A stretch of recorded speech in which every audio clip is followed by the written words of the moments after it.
Mary, can you hear me now? Thank you. Just checking that. Can you hear me now? Yeah, exactly.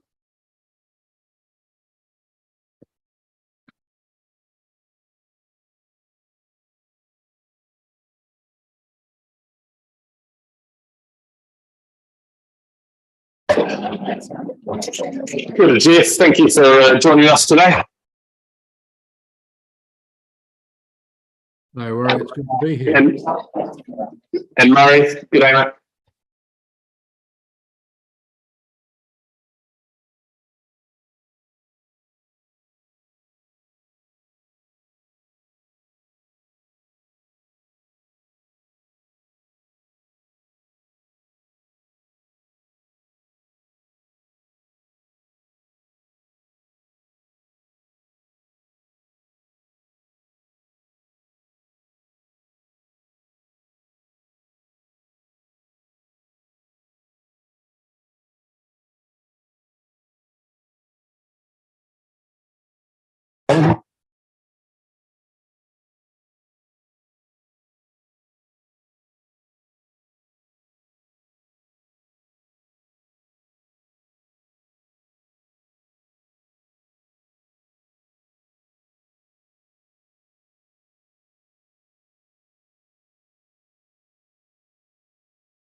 Welcome along to our council meeting today on the 27th of July 2022. I ask council to stand for karakia and council affirmation. Whakataka te hau ki te uru, whakataka te hau ki te tonga, kia mā kina kina ki uta, kia mā tara tara ki tai, ehi akia nā te atukura, he tio, he huka, he hauhu, tihei maurua. Let us affirm today that we as councillors will work together to serve the citizens of Selwyn District, to always use our gifts of understanding, courage, common sense, wisdom and integrity in all our discussions, dealings and decisions so that we may solve problems effectively. May we always recognise each other's values and opinions, be fair-minded and ready to listen to each other's point of view. In our dealings with each other, let us always be open to the truth of others and ready to seek agreement, slow to take offence and always prepared to forgive. May we always work to enhance the well-being of Selwyn District and its communities. We will. So you're welcome along through today's meeting and to guests that are joining us in public forum and our speakers for today as well. Jeff and Murray are joining us online for today's meeting. Jeff, welcome back to the country. Good to have you online and be good to see you again in person soon.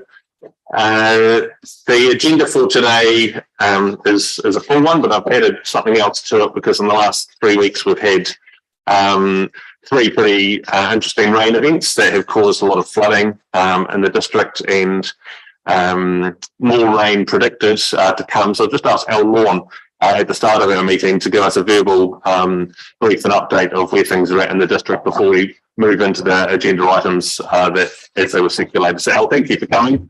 Thanks for all the work that you and the team are doing. Recognise that it's a full team effort and contractors are involved as well. So if you can just give us that overview, thank you.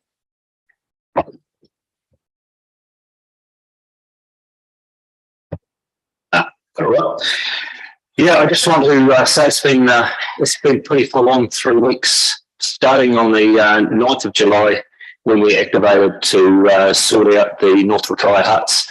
The main cause of that was the narrowing of the river mouth of the Rakai River, and I think we're down to about 90 cubics, which is very, very low.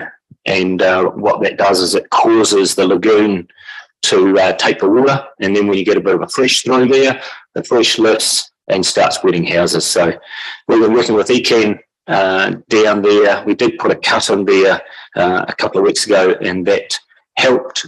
But then we got the big rain event, and again called to evacuate the huts at 6:30 in the morning. These events seem to happen in the middle of the night, really early hours of the morning. So we had that event. 12th of the 7th, we reactivated when we had northwest rain and that fell on the foothills. So we had that rain in and around Curry, Sheffield, Springfield. We had pre-positioned sand and sandbags. We don't have the staff or the contractors to have the ability to go and sandbag everybody's houses. So what we do is we enable people to look after their own properties by providing the sand and the bags and the guide on how to sandbag. If it's desperate, then we'll go and do it. But normally we try and get people to look after their own properties. 16th again, we put more sand up through the foothills in more areas. Activated on the 18th, full staffing, where we had another nor'westerly rain, and we did 2 shifts over 2 days. 21st, we had to look after the Selwyn huts. You'll be well aware that on the northern and the southern side, we have 2 fragile stock banks, and ECAN had indicated that the river flows got to 3.4 at Richards Road on the Selwyn, then they would want the huts evacuated. We got to the point where we had it all ready to go, and it didn't quite get to 3.4, fortunately. We did put a precautionary emergency mobile alert out to the huts to say, just be aware and get ready. 26th, activated again. So that was yesterday, wasn't it? And yes, it's been a long night. I think I got 2 hours sleep last night.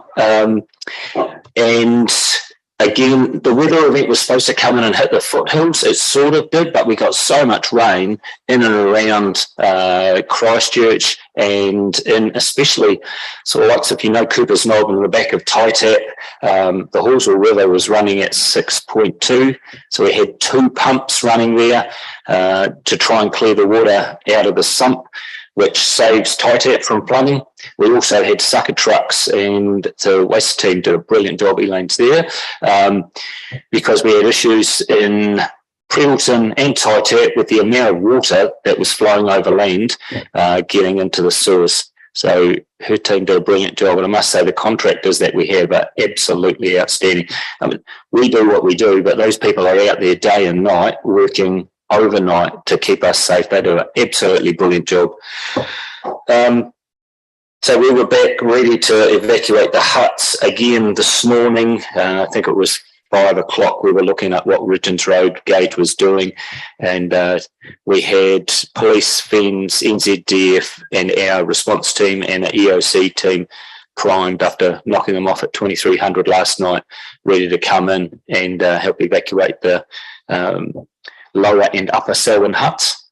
Fortunately, we didn't get there. So it was standby. Didn't happen, which was good. We're looking at another river system next week. I think it's more sort of Wednesday, Thursday. That's more west.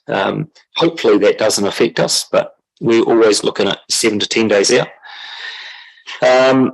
We will continue to work with the surface water team. Kate and Daniel and the rest of the team, absolutely outstanding. And with ECAN, the surface water stuff is an issue for us. I was out this morning, hence got wet pants, looking out Springs Road, Tankerts Road, in the back of the new subdivision there. Water everywhere, going into a house, just it's very, very wet. So surface water is an issue for us. Kuwi, you'll know that. In and around Colorado, I don't have the answers. Hopefully our surface water team do. But it's something, the science tells us these things are not going to decrease. They're only going to increase. So we have to be wise, and we have to try and build resilient communities, which is what we'd like to do, and we plan to do if we can get some time. Happy to take questions. Thank you all for that. And if there's follow-up things that councillors would like to raise, then please do that with Al and the team after he's had a good sleep. Obviously there's things around surface water that will come up during formal council reports, but we appreciate you taking the time today to share what so many in the community have gone through over the last 3 weeks. Thank you. No trouble. On our agenda, identification of any extraordinary business. There's none that's been identified, but Councillor Alexander had circulated a notice of motion, and it was just discussed affinity Jim, and so just spoken about raising that during the property report today to give a heads up on the general direction where that's going to sit. And I've circulated the proposed wording by email to all councillors. Well, thank you. Our conflicts of interest register, people have those recorded already. Is there anything on today's agenda that people haven't already raised? No. And there's no apologies for today. Everyone is present. Oh, Jenny is apology for today, sorry. So I move that Jenny's apology be accepted and seconded by Mark. Thank you. All those in favour say aye. Aye. Against? Declare it carried. And Jenny, if you're watching this, yeah, kia ora from afar. So public forum today have Heather Morton and Kerry Willis here to talk around chlorination. So if you'd like to come to the front of the room.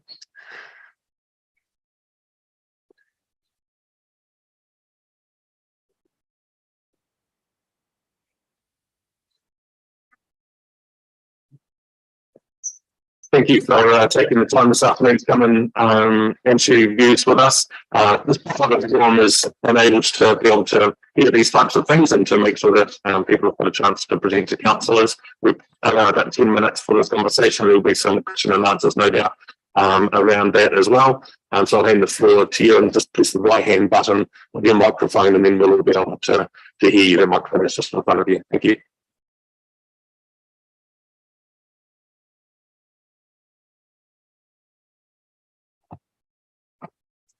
Hello to you all. Thank you for this opportunity. One of the reasons we chose to live in Selwyn was because of the water. Many others have told me that this week also, and they feel it is some of the best water in New Zealand, if not the world.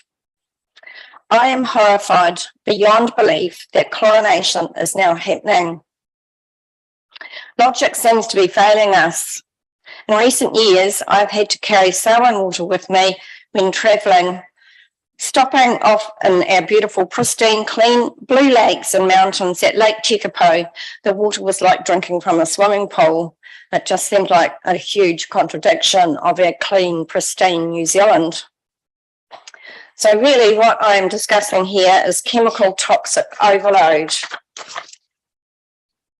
Let me tell you a bit about myself.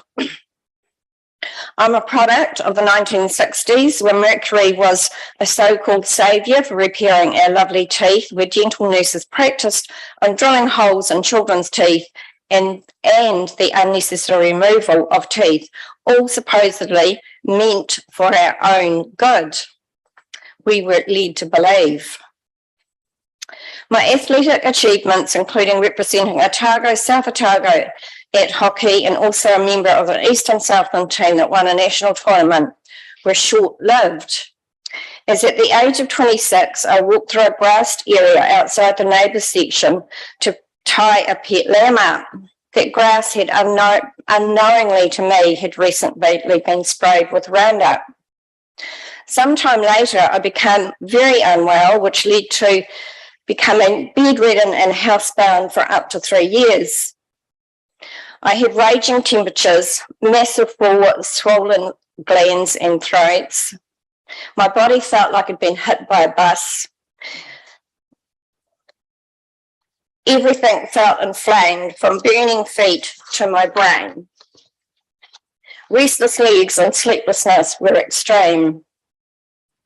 And by the way, the beautiful healthy lamb was found dead 3 months later on my parents' farm for no apparent reason. I was finally diagnosed as having EME and undertook a study done by Professor Campbell of Otago University, where a high number of my blood cells were found to be distorted in shape, which leads to difficulty in passing through blood vessels and made exercise difficult and fatigue extreme. Recovery was slow over many years and still is to this day easily weakened. I went through the very expensive and exhaustive exercise of removing amalgam and root canals from my mouth, and required a range of expensive supplements to operate on a day-to-day basis while bringing up my 4 sons. Another 14 years later, I received a diagnosis of a celiac condition where I don't have an enzyme to break down the protein in wheat, barley, or oats. And the villi in my gut were flattened, which then results in their lack of ability to absorb nutrients. More recent tests have shown after 20 years of having amalgam removed, my body was still showing high toxicity. So I went through another 3-year period of detoxing and feeling unwell in the process. And guess what shows up in the next toxicity test? You guessed it, glyphosate. Going organic where we can has improved my health immensely. And now reaching this point in my life, and I've learned the very essence for our life, water, is going to be disinfected with an industrial chemical that I will not be able to tolerate. The consequences of this is unimaginable for me and others like myself. As a section of the community, some of us are the frogs, canaries in our society, so please take note. You as a council, along with the entities being formed to govern our water, what are you going to do for me and the many others like me under the Health and Safety Act? Water is the very essence of life. It makes up 70% of our bodies. We can't live without it. You intend to chlorinate every household. It is harmful in the shower. We breathe it in, we absorb it, 6 cups through our skin as we shower. And I imagine that's a lot more when we take a leisurely, relaxing bath. Our clothes are washed in it. And even more importantly, we water our gardens. So my organic flower garden, vegetable garden of 20 years will no longer be organic. I see this as a violation. All this because Havelock North failed to test their water sources regularly 6 years ago. For those that think their water needs to be protected, chlorine tablets added to their drinking water would be far more viable option, financially practical, and give the right to choose. I have heard already all residents recently chlorinated now have brown water with hot water cylinders and pipes getting destroyed. And comments from Titap residents are not good. Many comment on the smell and taste. When we release chlorination into our water, there is no going back, I believe. I did not ask for or need my home contaminated. What are you going to do for me to keep me safe in the Health and Safety Act? Sorry, I think I might have repeated that. I've had many people say to me how that Christchurch water at their family members' homes, even with the expensive filters, they can taste and smell the chlorine. We were in a restaurant just this week in Christchurch where the water had a strong smell of chlorine. I asked for filtered water. They told me it was filtered. Like us, many people in Selwyn chose to live here because of the beautiful water. If this madness continues to go on, what are we to do? Are you going to provide rainwater tanks for us? If not, are you going to provide filtered systems that's going to put nutrients back into the water that have been removed? So what are you, the Selwyn Council, going to do for me and others like me that cannot tolerate chlorinated water? I'm aware that the CDC has applied for an exemption. If the exemption is not accepted, what is your backup plan? Be innovative. Have you considered the silver impregnated porous pot, SIPP filter system? Gives 100% purification. Wouldn't it be prudent to consider delaying chlorine implementation until you get a ruling on your exemption? As of yesterday, 100,000 people have made submissions against Three Waters. 8,600 people have filed for a 5-minute oral submission that will take 18 weeks to go through. You will have support if you get yourselves out of this mess. We have a petition that's been signed in over 6 days, we've got over 900 signatures. Thank you.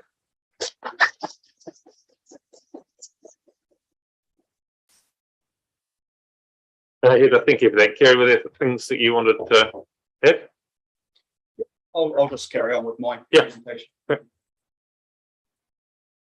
Rightio. So thanks very much for having me to speak this afternoon. My name's Kerry. I'm a Rolleston ratepayer, and I'm also part of a Selwyn community group who have asked me to read out a prepared statement. So without any further ado, I'll carry on. We are a group of Selwyn residents deeply concerned about the introduction of chlorine to our water supplies. We fully support the council in applying for exemptions, but would like the council to hold off on temporary chlorination. If this is a requirement under the Water Services Act of 2021, where are the requirements for temporary chlorination when the standards don't come into effect until November 2022? We do not want our council spending ratepayer money or temporary chlorination when that money could be spent putting in UV or other acceptable systems to avoid chlorination of our water. Chlorine is used as a form of disinfection for water as it is the cheapest option. However, cheap is not always the best. Chlorine cannot disinfect all waterborne pathogens. Protozoan cysts such as Giardia are resistant to the effects of chlorine. Ultraviolet disinfection can treat protozoan cysts. Chlorine-free drinking water has been achieved in both the Netherlands and Denmark, as their residents place high value on chlorine-free water. This is either due to health concerns or because the source is already high quality. Therefore, where we have high quality sources, we should make an effort to keep them as natural as possible. Chlorine health concerns include cancers and skin issues. Chlorination byproducts include trihalomethanes, of which chloroform is a trihalomethane and is considered carcinogenic and associated with several different types of cancer. Showering in chlorinated water can result in inhalation of chlorine vapors, which is a suspected cause of asthma and bronchitis, as well as opening up the pores of the skin for increased absorption of the chlorine. Long-term exposure can cause hair and skin to become dry and flaky. When added to water, chlorine kills disease-causing bacteria. When it enters the human body, what is it doing to our gut bacteria? Poor gut health due to the culling of good bacteria can cause health issues. Drinking chlorinated water may have long-term health effects. There are wider environmental factors to consider. Wastewater leaches to the natural waterways will have a flow-on impact on our water life. Additionally, consumers are more likely to buy bottled water when chlorinated water is coming out of our taps. This will increase plastic bottle waste and have a flow-on impact to our environment. Glyphosate was used as a descaling agent back in the 1960s and was first identified as a weed killer known as Roundup in the 1970s. Only in the last decade have the terrible health effects of glyphosate been brought to light and the contamination it has caused in soil and food products. There may be a lot more to learn about the long-term impacts of chlorine in tap water. We realise the council is bound by recent regulations, but we really need central government to hear our voices and that we do not want chlorination in our water.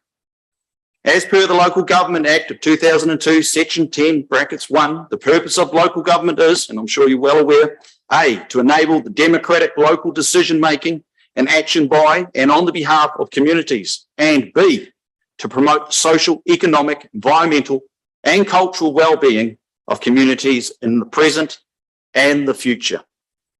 So please hear the community. It does not want our drinking water chlorinated. Thank you.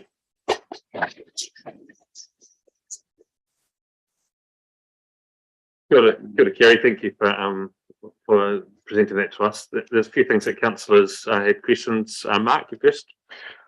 Thank you to you both for coming in and speaking to us today. I have a great deal of sympathy for what you've said. I have been consistent in my approach around this table to do chlorination as little as possible and as late as possible. Unfortunately, our hands are tied. The government have introduced a new Water Regulation Act, which requires chlorination by the 15th of November. Are you recommending that this council instructs our chief executive officer to break that law? Yes. Yes. Thanks. Unfortunately, a recommendation from council to do that would be illegal, and the chief executive officer would be duty bound to ignore that resolution. We cannot make recommendations that break the law. So while I have a great deal of sympathy with you, and I'd love to be able to do what you request, I do not believe that we're able to do it. Right, we're not going to debate with you the issues that you've raised. I think if there's questions that people, the councillors have of the presentation, we'll go to the questions.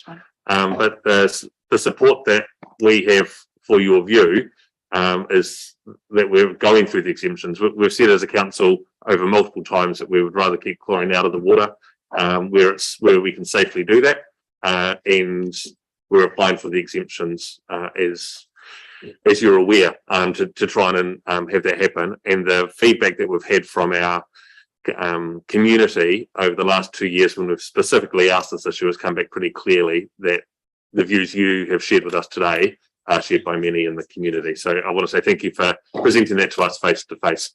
Deborah, question that you have? Thanks for your presentation. I presume that you have all placed submissions through to the submission process at government? Yes. No, I just wanted to clarify that, so thank you. Yes. So Yep, this is partly a question through to our lovely water staff. Because as far as I'm aware, all our town supplies do have filters and UV on them already, correct? Chlorination is something that's being added because of the requirements from the drinking water standards from Taumata Arawai.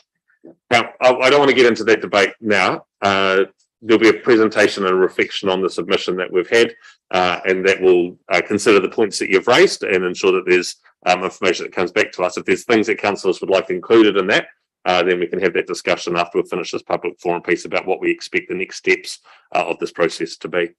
Was there anything else that you wanted to ask of our presenters? No. Okay. We'll come back to that once we close off this public forum. So thank you very much to the two of you for coming in and presenting that. We appreciate your time. Thank you.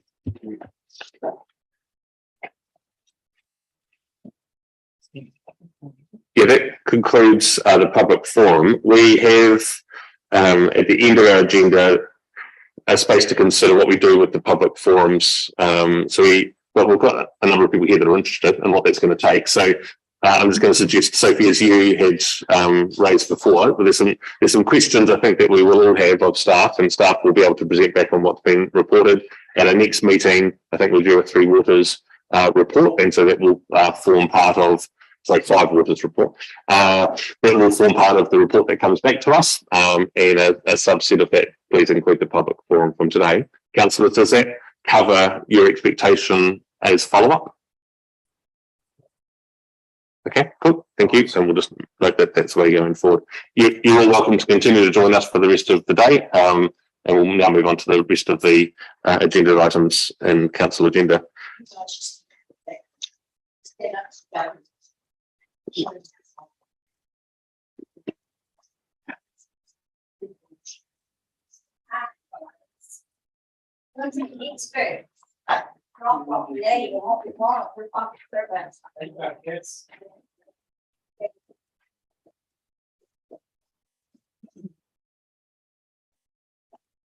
So if we turn to page 17, it's the Chief Executive's report, and David, I'll hand to you. We have accepted the minutes because I had an issue to raise in the minutes. Sorry, I skipped ahead of that earlier. Yep, so the minutes of the 6th of July meeting are on page 6. Mark, you going to move those? Yes, I'll move the, Seconder, Bob, thank you. And some questions that people, well, it's never arising, so we accept the minutes and then I'll raise my matter. all those in favour of accept those minutes, say aye. Anyone against? Declare it carried.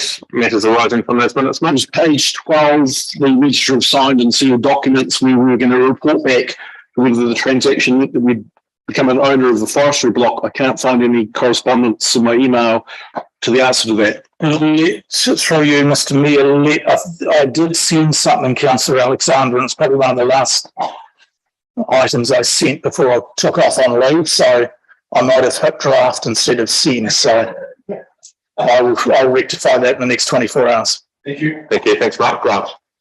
Follow up on the public forum from last month, meeting, was there a visit to Mr. Sanson's property and was there any outcome for him? There is a meeting due in my diary, I think the 2nd of August. And I've invited the ECAM councillors and Taumotu to also be present for that. And the date I will circulate to everyone. And I'll just give you 2 seconds. Right.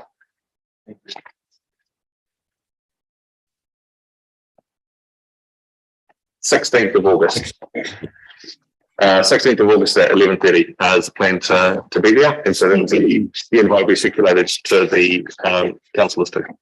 Was that the impression was from Mr. Sanson that was a high degree of urgency around getting some protective works in place? Did you contact ECAN to follow up? And ECAN's aware of those, yeah. So it's in ECAN's pocket at the moment to resolve. Yes. Thank you. Mr. Mayor, I've since checked my archived emails. The email had been response from Chief had been archived in response to that question, but I do think the response should be entered into the minutes so that those who are reading the minutes, which was, yes, we've become owner of a forestry block, should actually be part of the minutes. Yep. I will note that, and the system does work. I replied on the, when was it?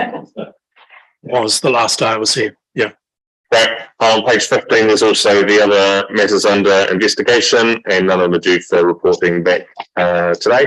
There's a couple, one on the 10th of August, on the 24th of August, and one on the 23rd of November. So those are minutes from the previous meeting. Now move to the Chief Executive's report, page 17. Dave. Thank you, Mr. Mayor. Councillors, good to be back behind the desk again after a couple of weeks away, and acknowledge Tim, the work that you did as acting CE while I was away.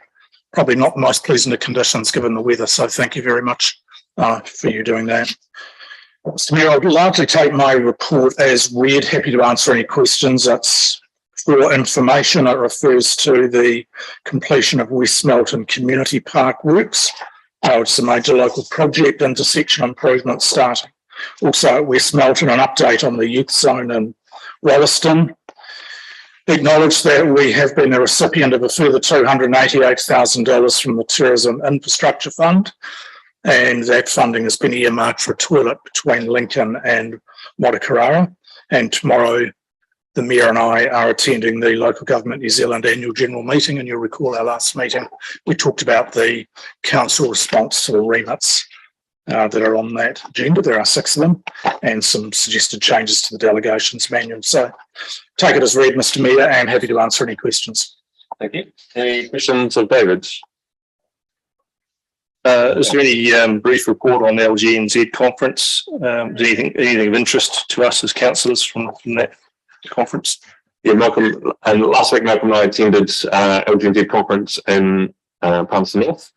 I think the key takeaway for me was that the focus on climate change within all local governments is high. It is the number one issue that people are facing, and to think about what that means for our transport, what that means for our planning of housing, what that means for thinking about decisions that aren't just about this year or next year, but the 30 to 100 year decisions, was reflected over and over again. The young elected members groups sort of kicked that off, and then the Future for Local Government panel gave, I thought, a very good overview of the types of principles that they would be bringing through into the report, and didn't focus on the structural changes that might also be required, and shared that probably, this is my number, but not 90% of all the things that they think we need to change within local government can actually be changed with a change of attitude, rather than needing structural change to see it happen. And while structural change might be an important part of it, there's a whole lot of things that we might be able to do better if we just changed the way that we did them. Malcolm, do you have anything you want to say? Yeah, I've actually got a book of notes which I've neglected not to bring today. Sam's right with the local government stuff. They reminding us that it was Local Government New Zealand who asked them to look at the future for local government, and the minister did say that they were not looking at any amalgamations, that they were wanting to work with us in the directions that we gave, and we're interested in what sort of future we saw. So that worked very well. I did get a great deal of information out of Minister Parker's address on reform of LGA that laid out the structure of what they're wanting to do in a way that I found quite acceptable. I think his speech has been circulated. I'll circulate his speech to you all because it's actually quite interesting to read when you look at that level of reform and what we're looking at coming forward. And then I'm sorry, I'm more than happy to report back to you when I've got my book of notes in front of me.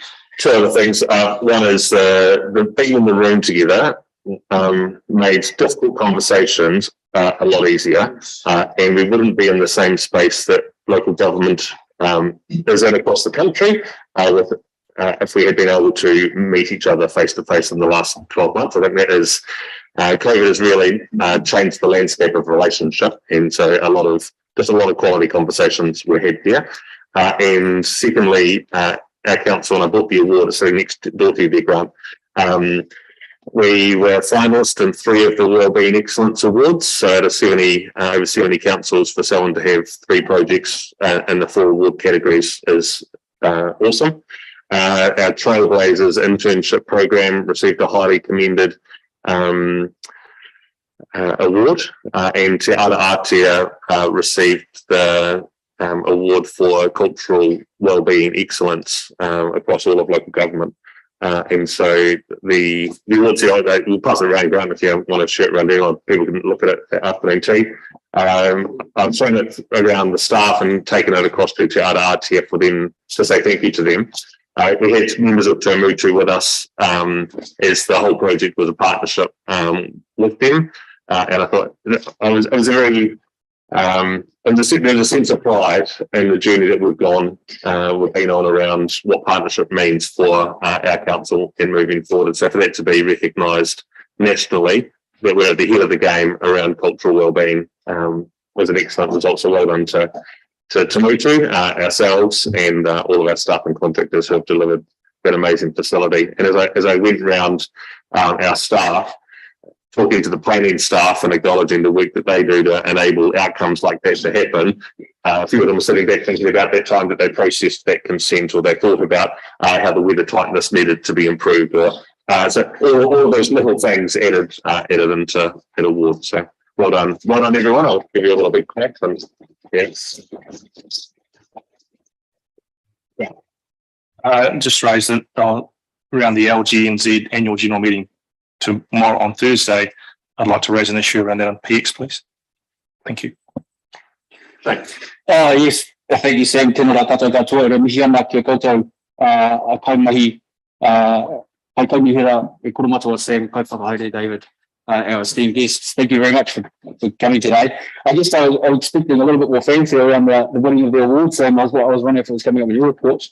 But yeah, particularly significant, I guess, not only for the recipients of it on the day, including mana whenua and yourselves and the council, but also for the past councillors of the time who initiated and pushed the button on the project, and also our Southern District ratepayers. So I think special recognitions for everyone for such a wonderful creation and partnership for the future to reflect on. So thanks very much.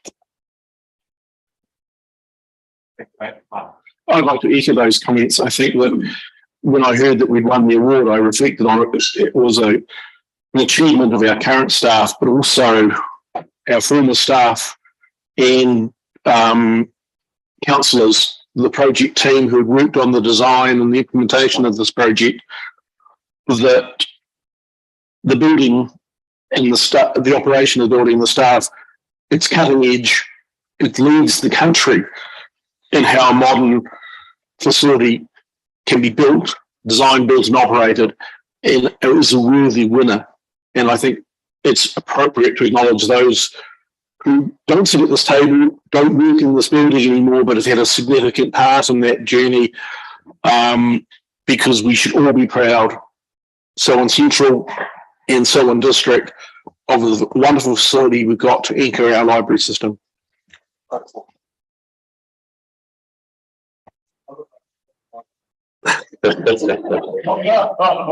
Thanks for those comments. Moving second to the Chief Executive's report. Thank you, Mark. Seconded, Malcolm. Thank you. All those in favour say aye. Anyone against? Declare it carried. Next, we're going to do number 9, which is a plan change variation. We've got Paul Rogers with us. Thank you, Paul, for waiting for this item. This is plan change variations. It's on page 39 of today's agenda. There's 2 attachments, 9.1 and 9.2. I'm just highlighting that I'm going to be moving a recommendation that is not contrary to what's here, but I'm highlighting that I am going to be moving a recommendation. That is not amended recommendation from this one. Thanks, Deborah.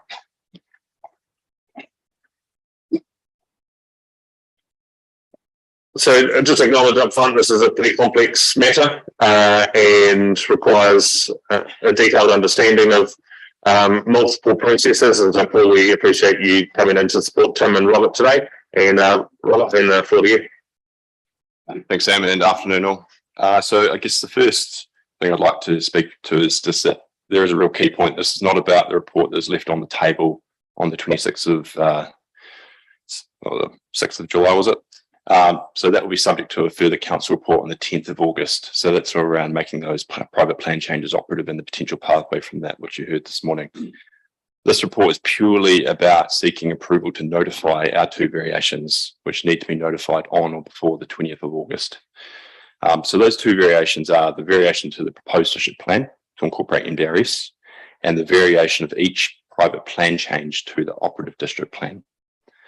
So noting that the Section 32 evaluation report has not been provided with these provisions, however, a significant portion of those provisions are mandatory changes, with the remainder being consequential amendments to give effect to the medium density zoning. Regarding the variation to each private plan change on the operative district plan, of which there are 8, this is a mandatory requirement of the Act and does include PC 73, even though it does have a decline decision. So I just want to reiterate that it is a mandatory direction by central government, and council does not have a choice in that matter. Further on the PC 73, despite it being part of this package, our Section 32 reporting and subsequent Section 42A reporting can and has taken a view that the rezoning of that land is not appropriate. So effectively, council has taken the position in the reporting that it shouldn't be rezoned and that it should only be notified because it has to. On why we have incorporated the land of the 7 private plan changes into the variation on the proposed district plan. We've done this because they've gone through a Schedule 1 process and approved by Commissioner and Council. Therefore, from a planning perspective, they are appropriate for urban zoning and should be varied and incorporated into the variation to the proposed district plan for further merit-based assessment. Regarding one subject to appeal, the standing decision by Council is approved, i.e. it is appropriate to zone that land, which stands until an appeal changes that situation. To deviate from this position and pick and choose what ones we include would undermine the reasoning to include them all. This being that through an RMA process, they've been deemed to be acceptable. It should be noted that once they are in the process, the merits of each application will be tested again. This should address any natural justice issues. Other new land not subject to private plan changes, which have also been included, has done so because it's either part of the Hasher or the future urban development area, and was relatively small in nature, so we could leverage the existing body of information we had supplied through the private plan change applications. Noting that some of these are either subject to appeal or may be in the future. If the appeal on them results in the decision being overturned, we withdraw that PC area out of both of the variations. Regarding PC 81 and 82, these are not covered by Clause 34, but rather Clause 35, by way of where they were in the process at the time the Act came into effect. This means the applicant has to enter those into the process via submission. So once we've notified the variations, the public will have a 20 working day period to make a submission. We will be directly notifying all landowners within and adjoining all areas that are going to be rezoned. All submitters on the proposed district plan and on those PCs will also be directly notified. We'll also be doing general consultation via public notice in the Cell and Times and the press and via council social media. Communication materials will detail why these variations have been brought about and what can and cannot be submitted on. We can also do wider consultation and formal meetings and town hall meetings and those type of things if the need arises. So noting that there's also no cost to the council friend of submitter service provided by EPA via MFE. There is a final deadline in that we have to issue decisions on these variations by the 20th of August 2023.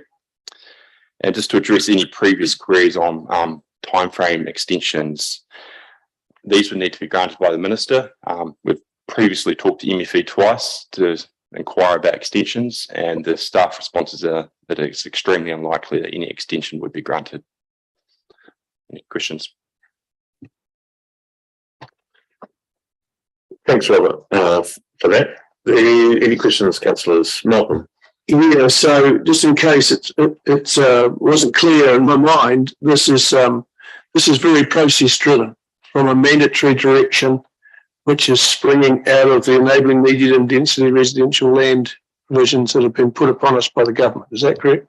That's correct. Yeah, thank you.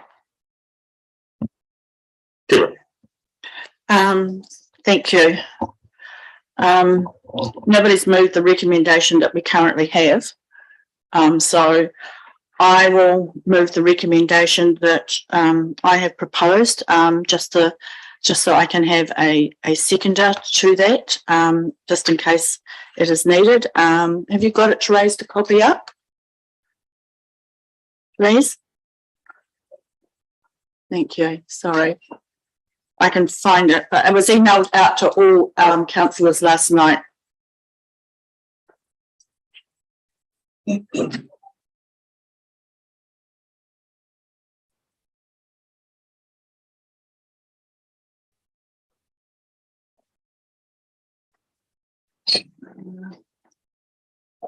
Where is it?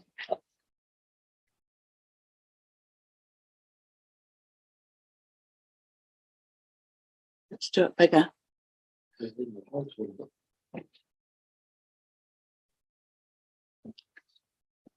I'd like to move this recommendation. The reason why I'd like to move this recommendation basically is that the council write to the minister backgrounding the unique situation council finds itself in to meet its obligation to notify its proposed intensive planning instrument IPI on the 20th of August 2022 and explaining the pressure COVID-19 has already placed on our organisation's ability to deliver complex planning reports in a timely manner for both private plan change requests to the operative district plan and proposed variations and hearings of submissions to the proposed district plan, and asking for a directive on how we should proceed, and that's from the Minister of Environment. And I would expect that to be replied to in writing if it is actually passed today. So as a council, we fully are understanding what the minister has actually said as to how we should proceed in this particular process. We are in a unique situation with regards to all the planning documents that we have. It's important that we make sound decisions and we make sure that in making our decisions, we have before us all the available information that is required to make such a decision. It's the principles of the RMA process, and I don't see why it should be any different for this particular process. I have various points that I would like to consider. The reason why I have asked for a time frame, and I've even queried whether it is possible to actually ask for that under section 37, which is an extension of time to the development of a plan change, is once again, so we can take a step back, we can take a breath, and we can all understand what is required here. And I'm afraid to say that I don't think we could give comprehensive meaning to it in the very short time frame that this law actually requires us to actually put the to actually notify the IPI within that time frame. The other issue that I have is trying to understand with regards to a procedural issue. We have plan change. I understand that we have to actually incorporate medium density housing standards across the board to any new residential area, and we are picking up plan changes that have been notified prior to the 20th of August and have been approved by a commissioner by May 2022. I think that was the date in the report given on the 11th of February. It may have actually, but that was the background report.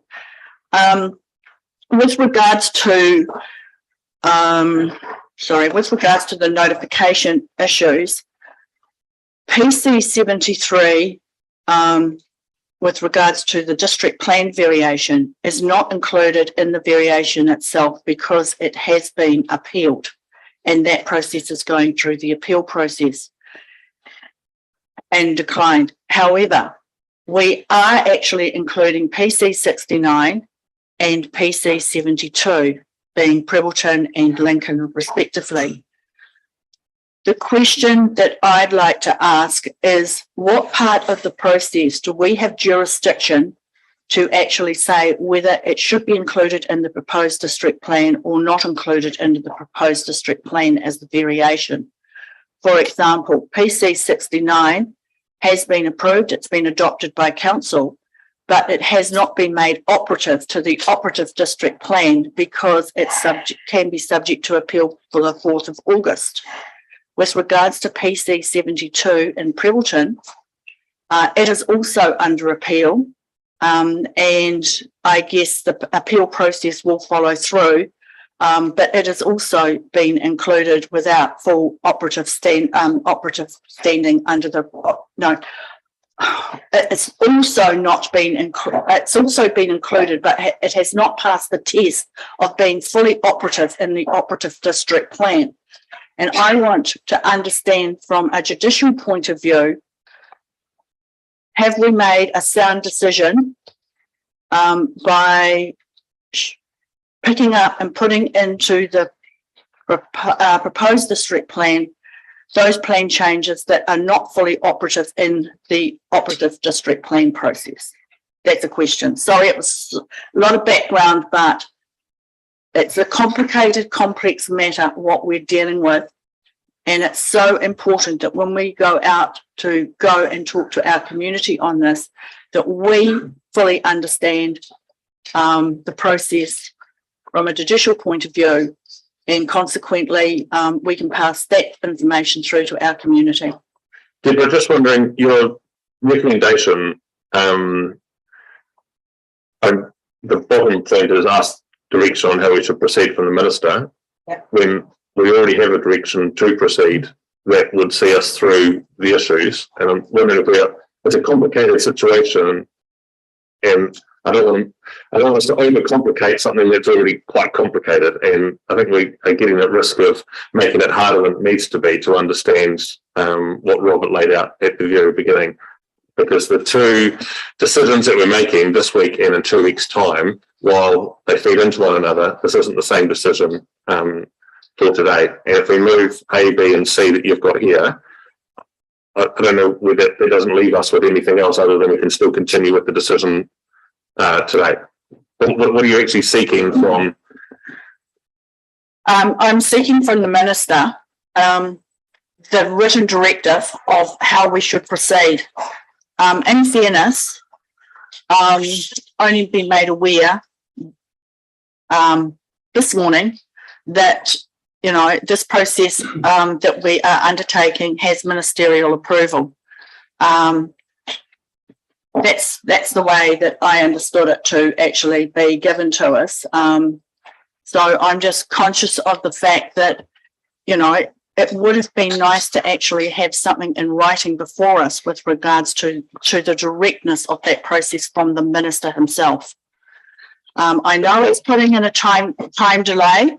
I get Paul just to clarify the situation that we're in, because I don't think that seeking a direction from the minister on each decision that we make as a council is our usual way of functioning. And so expecting that we would get that as a level that, if you're in Parliament, that's what you get when we're around here. We make decisions based on the experts that we employ and bring into the building, and relying on our own capabilities. So keen to hear from Paul what you have, but I don't. There are a couple of things that you mentioned about the minister's direction to us, and I don't think that they're quite true. So the background to this is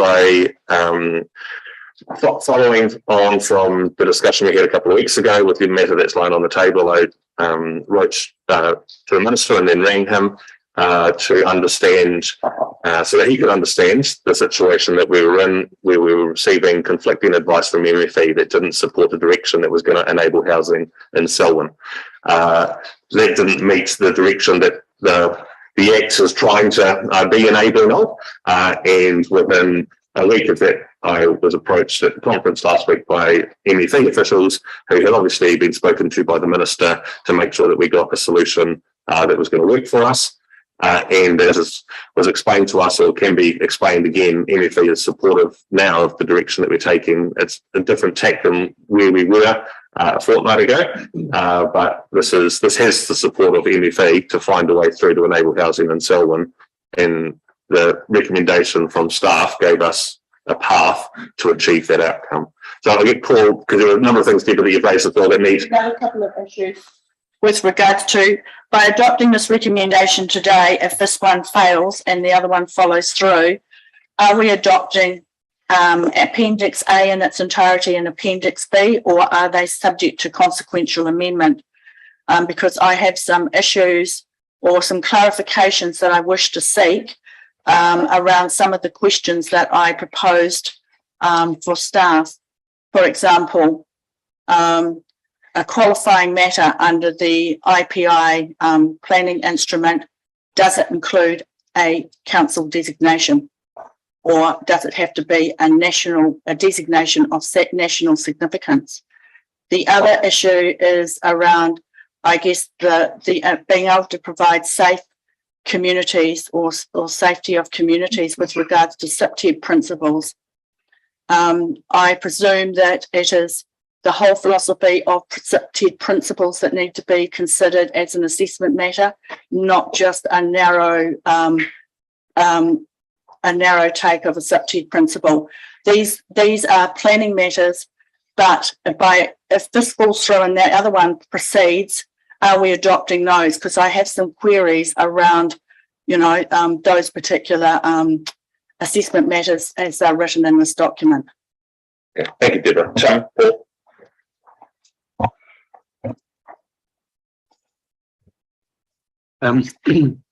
Picking up one of the early points about jurisdiction and matters of that sort. As I've understood the query, it's to the effect that shouldn't we be waiting until these plan changes to the ODP are fully operative before we pick them up?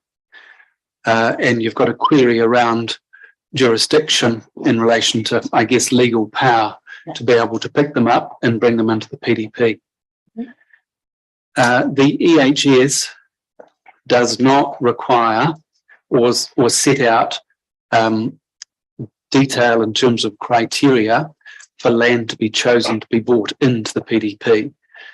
The EHS does not require that if we were looking at land which is involved in a ODP type process, that land be the subject of a fully operative district plan.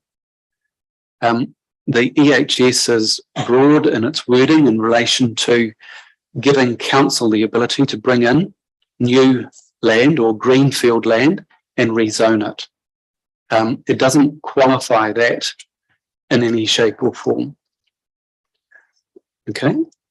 So in response to that, we could make a decision not to include those private plan changes that have been subject to a pre-appeal processes or timelines that do not make them fully operative in the proposed district plan as of today.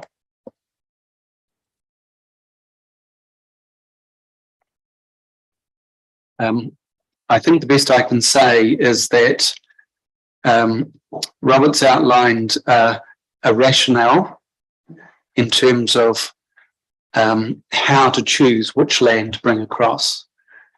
That rationale appears to me to be coherent and consistent.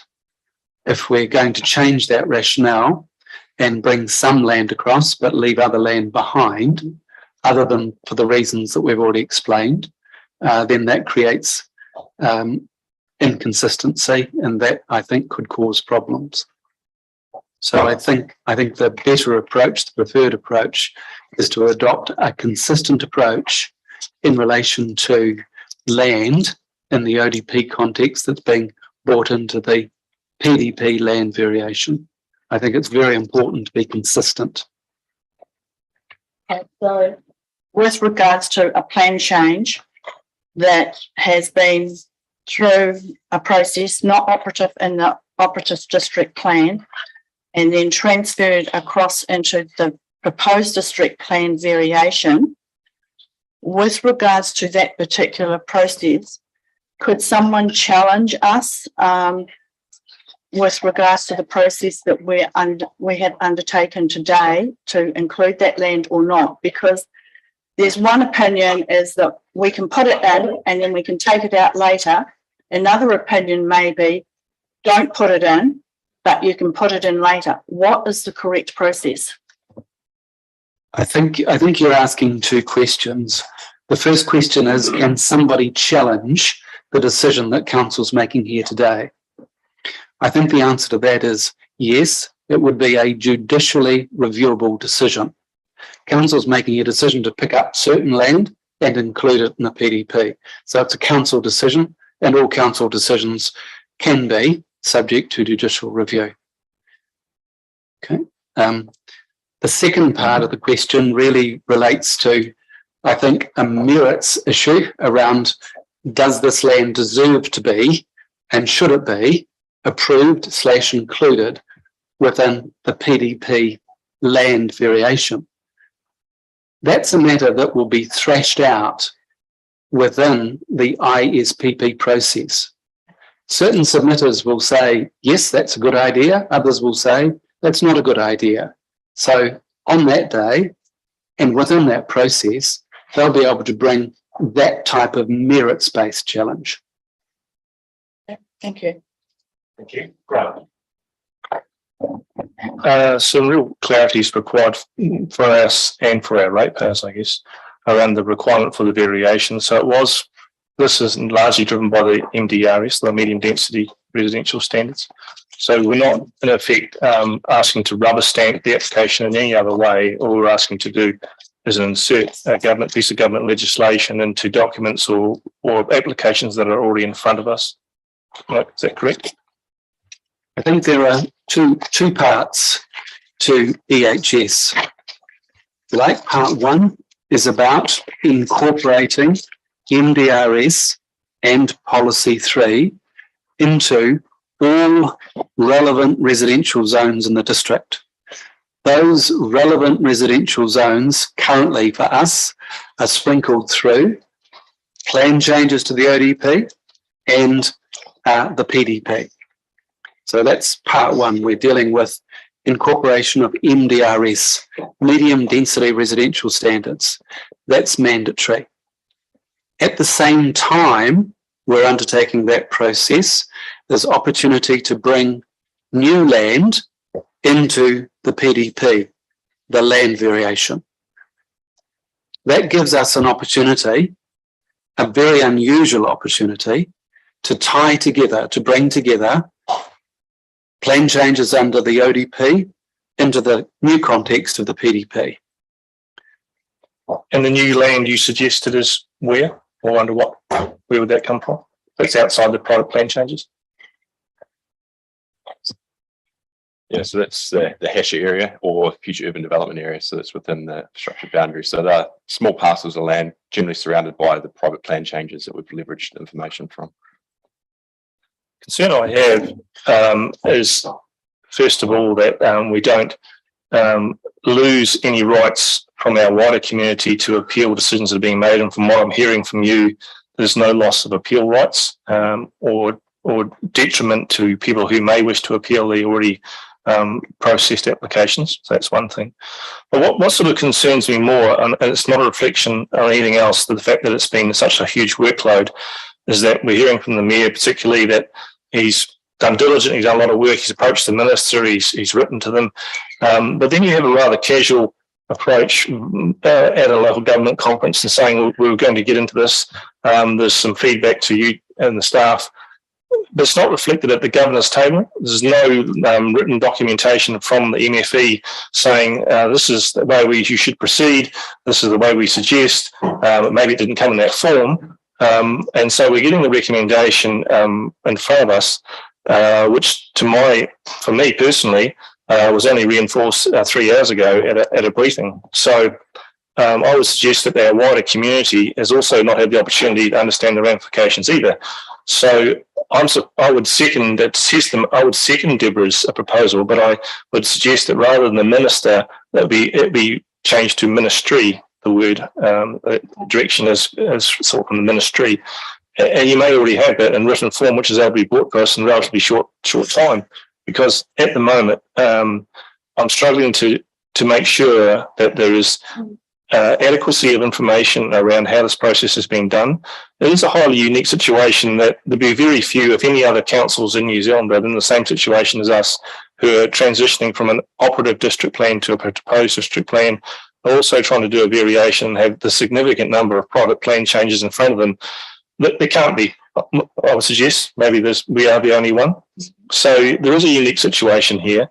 I think the role of council is at times, and it may be frustrating to developers and to the wider community, but at times for us to take a measured approach and make sure we get it right. And I'm not sure in this case that I feel that we have 100%, to my satisfaction at least, have all the information in front of us, giving me the confidence that I would vote in favour. Can I make a comment, Mister? I think we're getting two processes or two reports confused. So this report today isn't really about the process. We're identifying those pieces of land that are going to be dealt with by the variations. So I think what you're talking about is the process that was described earlier on in terms of the keeping two branches of the variation alive. One becomes operative, the plan changes, and one is varied. So that's not what we're here really to talk about in terms of this report. That was described. So here's the nub of the matter, Tim, isn't it? Well, the nub of the matter is that I have confusion, and I suppose that's, I've read and reread this thing, and this paper here to me, as has been described today, gives me some. I understand it. The nub of the matter is we're here at a meeting today as it stands, debating it on the floor here about the niceties of, is this the paper we're discussing or is it not? And to me, that's probably not a safe space to be as a governor. Well, so I think in understanding the reading of the report, that may be true, but Robert clearly said at the very beginning of his introduction today that this is not the report that's lying on the table. So that has been outlined. I get the confusion because it's all about the same types of things. So I'm wondering whether the request from Deborah and Grant around the timing and the feedback from MFE could be brought for in 2 weeks' time, when actually the decision is made. Tim, you could bring the correspondence from MFE supporting the decision that this is a direction. We could seek that to provide. To assist the staff, do you have the relevant documentation in the building or that it's able to be accessed that would give us some, we could pause this and come back to it later in the meeting, personally, I would be happy to take your assurance as the manager of planning that you have, and you're absolutely convinced that you have adequate information and from the MFE to recommend to us as councillors that we should accept this instrument in front of us today. So we had discussions with MFE. They suggested a particular course of action verbally on a telephone. We then went to Mr. Rogers and got him to look at that suggestion, and he was able to map out a process. So they didn't present us, do this. It was, have you looked at this? And Paul, perhaps you could speak to that. If it's of any comfort, throughout this process of trying to legally interpret EHS, on many occasions, I have reached out to legal advisors within MFE. I located about 3 individuals who were described as in-house legal advisors. I emailed them, I endeavoured to phone them. None of them would talk to me about the EHS issue. The reason why they won't talk is because, or would decline to talk, I should say, is because they're not in the business of giving legal advice. They did not want to provide any form of legal advice. Not unusual, but in this circumstance, that was the outcome. Personally, then, I was left with, as the council officers are, talking to what I'll loosely describe as policy advisors. They're people employed by the ministry. Their background isn't always available. Some of them do have in-depth skill and experience in policy-related issues. So whenever I would call them, and I would be, if you like, checking my legal interpretation of the position I'd arrived at on the words used in the EHS. Commonly, the type of response I would get would be, yep, that sounds pretty well right. I think that meets the intent of the Act. And that's what you score, or that's what you get from that kind of inquiry. Obviously, when things are blurred, you try and make them clearer, and that's the process we followed. I can echo that in terms of the issue relating to the report that's lying on the table, that's the ODP issue, making them operative. Yep, Robert called me. He relayed a telephone conversation he'd had with a internal MFE advisor. It's an advisor that we have had a range of different contacts with. I then asked him to drop that conversation down into an email to make sure that we were capturing it. I picked up that email, considered it against a legal interpretive exercise of the words in the EHS. And then I delivered a memo back to the planning team. That pathway, in terms of being able to notify the MDRS clause 34 variation to plan changes to the ODP and make the ODP operative, made sense. So what you're telling us, Paul, and it's getting to the nub of the matter, it appears that regardless of our desire from Deborah that she's put forward to write to the ministry or the minister, it appears highly unlikely we're likely to get a response any different from what you've received, and you get a better response than we would. So while I'm absolutely 100% behind what you're doing, Deborah, it appears highly unlikely we'll get a better or alternative response than we've got. So we're now, in my view, we're now relying on our legal counsel, which she's given us. So the 2 things that I want clarity on, you've already answered them, but I'll repeat them, is does the decision today disadvantage any rights of appeal from people out in the community, which I think specifically relates to plan changes 72 and 69? That's question 1. And question 2, I suppose, is that it's uniquely around the MDRS and the inclusion of buffering land or within the plans that's included today. The paper on the table will be uplifted at a future date and have further discussion from the previous meeting. Those are the 2 questions. Well, I think I can pick up the first one. Appeals to plan changes on the ODP, they are a separate process from the PDP hearings under ISPP. You could think of it this way. If we had no plan changes that were in play, no plan changes to the ODP, and council was giving effect to the EHS, but it just had only the PDP. It could make decisions to include new land in the PDP land variation. Here we've got a circumstance occurring where we've had plan changes to the ODP, which is a planning document on its own, and they've been through a Schedule 1 process, and the outcome is the outcome. They've been looked at, and it makes planning sense to include them in the PDP land variation because they've already been through a Schedule 1 process. There's going to be more debate, more argument within the PDP land variation process. I agree that within that process, rights of appeal are limited, or they're non-existent. There's no appeal right, but central government has made that choice. I appreciate it's going to be difficult for persons who have lodged appeals on plan changes, and then they'll see PDP land variation occurring. I don't have any simple answer for those persons other than the fact that this is an outcome that central government has delivered. That's the position. They can continue with their appeals on ODP plan changes. They can get involved in the PDP land variation. But it's a horrible phrase, but it is what it is. And we've got to try and make sense of it and come to obviously a decision that you're comfortable with.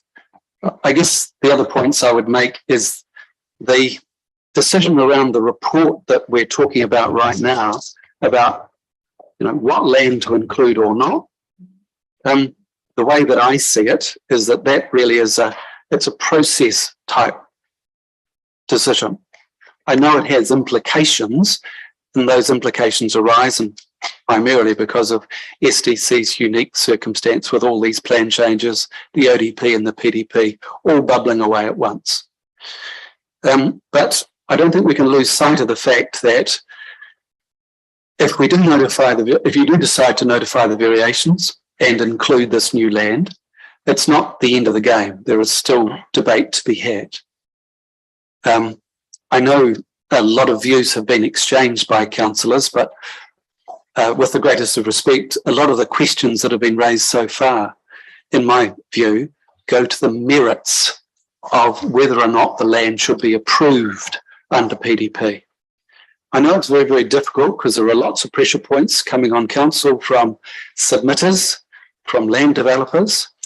But as I said earlier, I think that if the decision is made to include the land, then there are other benefits that arise, namely making use of the streamlined planning process to get a comprehensive coordinated planning document sooner rather than later. If you decided not to include the new land, then I'm not sure what plan B actually would be. We would have to go through a range of variations and other changes. And sure, there might be Schedule 1 appeal rights attaching to them, but that's really elongating the process. It's going to take a lot longer. It's going to cost a lot more. I want to let other people speak, but I think the important point you raised there, which I'll repeat in my paraphrase it, is that we're not here to debate the merits or otherwise of the plans today. It's more about insertion of planning legislation within those proposed plans. So that's the key takeaway point here today, isn't it? Thank you. Thank you. The first thing to note is this schmozzle has been created by the government by several pieces of legislation in the last couple of years that have brought this about. It's not our fault. We're meat in the sandwich. I cannot support Councillor Hassan's recommendation if it was adopted because I think it leaves the staff in a very invidious position. As I spoke about in public forum about that we cannot not chlorinate because it's required by legislation. We are required by legislation to have these variations notified by August 20. That's in 24 days' time. If we stop and say, oh, we'll ask the ministry or the minister for some advice, A, I think it's unlikely that we get the advice at all. B, if we really get the advice, I don't think it would come in 24 days. And that then leaves us breaking the law. And it doesn't matter that there might not be any realistic penalty for breaking the law. It's still the law. We have to do this. At best, if I was to support Councillor Hassan's recommendation, I would want a clause that says that staff should continue to prepare the variation for notification on 20th of August. On or before the 20th of August. Because that at least gives them the instruction to continue doing what they're doing and not breaking the law. But I think, Deborah, as much as I have very little sympathy for what you're proposing, I do not support it. I support the procedural recommendation that's on our agenda. Thanks, Mark. Sophie. Yeah, this is an interesting one, isn't it? I will support Deborah's recommendation if she wants to proceed. I get that we probably won't get much advice back from the Minister for Environment or from MFE in general, but it would be good to have something in writing rather than something that's been haphazardly pulled together like a patchwork quilt. However robust the pieces might hold together, it still seems to be a back and forth rather than a, yep, go for it. Part of that is also because it's yet another load of public engagement, and not for ourselves. We know that we're going to get, I mean, maybe this is a selfish part of it, but I know I'm going to get stopped at school, in the supermarket, in the library, and people are going to want to know answers to questions. And if I don't understand it well enough, then how on earth am I supposed to be able to help anybody else explain it or make a decent submission? And I get that we've got a friend of the submitter service that's being provided, but it's also been previously mentioned that this person is being shared with Waimakariri and Christchurch City Council. So I'm not entirely certain that between the three different variations that they're all working on, that potentially this person's going to have an awful lot of work to do in the space of 4 weeks. Our cons, we've already noted, are going to need to be extremely clear and transparent. And I guess another part is basically using this as a baseline for our consultation. It sets the expectation that we're okay with this, not as beyond the fact that it's required by legislation. Generally, the perception out there is that this is what we want, this is what we're okay to take, and we're happy with it. It looks extremely developer-led. It embeds business as usual. We even have more spatial planning consultation planned for early next year, which is going to overlap this and potentially suggest different outcomes, which is, when you're asking people to put in time and effort into a submission and speak to a hearings panel, and then you go, oh, actually, 6 months later, could you come back and do it again? Especially if they're also involved in having done speaking to previous hearings around a plan change, the appeals to a plan change, the proposed district plan.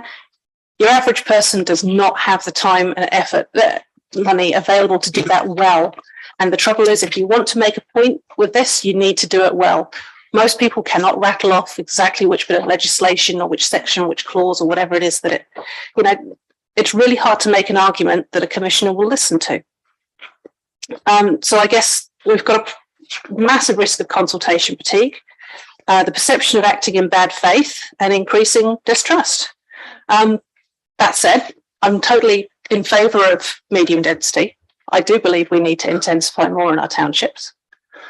And I would love to see this variation be a solid step towards creating better functioning urban environments. I struggle with the fact that the private plan changes that are going to increase urban sprawl on greenfield land are being included here, but I get that as far as the legislation goes, that is quite possibly absolutely required. Fair enough. But the least we could do is make it so that we have higher expectations of density in our existing townships, in the land, whether it's already been zoned or not, that's within the infrastructure boundary already. because that's where we know that we need the intensification around where the facilities are, where the public transport, poor as it is, but that's where the bus stops and everything else are. We know that we need that. On the report, there's a statement on page 43 that it's a procedural matter and nothing to do with climate change. Of course it is. We know that we need more diverse housing choices. We know we need fewer transport-related emissions. We know we need better public transport. Intensification in the right places is absolutely necessary. And I know this is straying away from the whole thing of whether XYZ plan change should be included. It's more about some of the other statements that are made in the report around 12 households per hectare, which is literally just the same as what we've put in our studies. There's no change. It's business as usual. Never mind. Just move along. Let's keep on going the way we have been. And even if we do have a set of greater expectations, the pace of change is going to be really slow. I mean, people aren't suddenly going to up sticks and sell their houses and start building 3-story duplexes. It's going to be slow, so we may as well set the expectation now, or enable it, like actually enable something different as opposed to enabling exactly what we already have. But yeah, I'll stop rambling now. Thank you. Thanks, Sophie. Thank you, Sam. Tēnā tātou. Thank you very much for the report. I won't tell a big story, but jeepers, I guess let this be a lesson to any candidates out there looking for nominations in council. This is, I guess, coming up 3 years as a first-term councillor, the job doesn't get easier at all. And we are in unique times. We are a unique council, but in this position, we're actually in line with Kirikiriroa, Hamilton, in this particular decision, this particular situation. So I think. I think the comments that have gone around the table, and Grant, you've succinctly come to the number of it. Really, it is quite highly unlikely that there'll be extension given. The process, it is a process today, and as Crown agents, it is the elected duty to a large extent. We're merely policy takers at the end of the day, given the current circumstances. There's opportunity to be a maker, but I guess at this table we're responsible for the mana of our local people. I have 2 questions. What requirements have been met under the Act, including consultation, and what channels will be used for consultation? You've spoken about if it's needed. Obviously, it is definitely needed through this process. And secondly, we are in a unique position, along with, I believe it is Hamilton, Kirikiriroa Council, and are our processes and decisions aligned with that particular council? If I could start off to you, Mayor Sam. So we have met the requirements of the Act in terms of consultation. We intend to put a comms plan together that will include offering advice to community groups if they want that. We can organise some drop-in centres. We have got a package of information going out via the notification process that Bob has previously described. So we will try to engage with as many people as we can. And on top of that, there is the friend of submitter available as well, albeit they may be under a bit of pressure in terms of dealing with the workload. And in terms of the Hamilton situation, that's getting back to this process that this report really isn't about, but they made their plan change operative, and I understand just operative, and then buried that. We've got a slightly different approach, which we think is a better fit in terms of the law, in terms of outcomes, and that is to do both, essentially. Bury the private plan change and then let that proceed, and make that private plan change operative in this process, allowing development to occur and the variation process to proceed. Yes. So that's where we've got to. Thank you. Robert? Yes, it's interesting times. In the last 20 years, I've driven strategic planning in these communities. I was one of the authors of the Lincoln Structure Plan and the Pilbara Structure Plan, which gave us boundaries and tried to protect the highly productive soils, although both those communities are actually ironically sitting on highly productive soils. Many of the plan changes we've seen, Te Whaniki, leafy fields are all on highly productive soils within the Lincoln Township and around Premalton as well. It gives me no pleasure to see the MPSUD and the Medium Density Residential Supply Act. They've sort of shot a lot of what I've tried to do for the last 20 years to pieces. It is indeed a balancing act. And as you confirmed to me earlier on, it is a mandatory direction that we have to do this. I am somewhat relieved in that if plan changes that are being appealed within this tranche of recommendations today, that should those appeals be successful, they will be removed, which gives those appellants who are fighting those things some surety that if they win, they will be pulled out. And that is great. And I'm also feeling some strength in the ISPP process where there is a public forum where people can have a crack at that. I, like you, Shane and Grant, don't think writing to the minister is going to do much. We've done as much as we can on that forward. Unfortunately, we are being pushed with the MPS and the EHS in directions which we did not intend. And we are not the authors of our own demise. So, unfortunately, I think we will have to go to the recommendations on the page. Thanks, Malcolm. I see your hands, Mode, or just have Nicole and then you.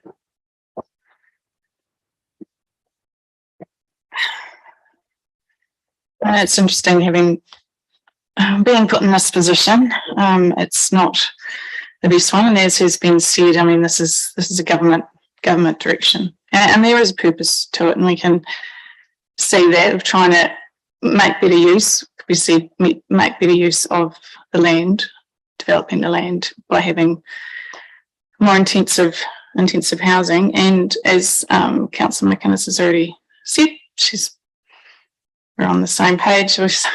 Us would know that intensification is needed if we're wanting to have public transport. To make it viable, it needs to have the people that are there to be able to use it. People will not, if we've got a spread out population, it's very hard to have a well-functioning public transport service. It has to be, people have to be there to be able to arrive at the bus stop or whatever train station and expect that some bus will be along or train and they're within less than 15 minutes. That's when people will use it. We don't have that now. So we've still got a long way to go if that's where we're wanting to be. Deborah brought up about SIPTED having some of those principles. And so it's just occurred to me, which is why I was not brought up, but the issue with the medium density up until now has been, particularly what's happening in Auckland, from what I've heard, is that it is actually not done well, and there are ways to do it well. So, ironically, Ministry for the Environment has put out a guide on how to do it well, and it is supposed to be a good guide. I do not know myself. I'm not an expert in these things, but is there any way to have something like that added to the matters for discretion or whatever, and something that we, when we're notifying this? I don't know. Sorry, it's something out of left field, but it is something that just occurred to me. Thanks. Sorry. So extra matters of assessment have been included where there is RDIS threshold met. So they are quite wide and broad around amenity and septic principles. Noting from Deborah's earlier comment around that it is only to the front of the property, not to the rear or side. So in saying that, the provisions as proposed under those two appendices are the officer's recommendation. That is what we'll be going forward unless an amendment today is made. So just for clarification, the assessment matter will include all the side yards, all the side boundaries, all, not just in regards to SIPTED principles. So we're talking the left side, the right side, and the back side, and the front side. as the provisions are recommended as part of this report, it hasn't. So you would need to make an amendment to this report to include that if you want that provision to be notified as part of the variations. Okay, well, that was one clarification with regards to that. Sorry. No, we've got Murray online, please. Next speaker, Murray. Yeah, thanks, Sam. Look, listened with great interest to this, and everyone's spoken very articulately up to this point, and hopefully I can give some justice to that. I'd just firstly like to say to Councillor Hassan a huge vote of thanks for the enormous amount of work she's put into this and intellect to get us to this debate, because I think, let's be honest, RMA and these changes are enormously difficult to get your head around if you're not trained in that field.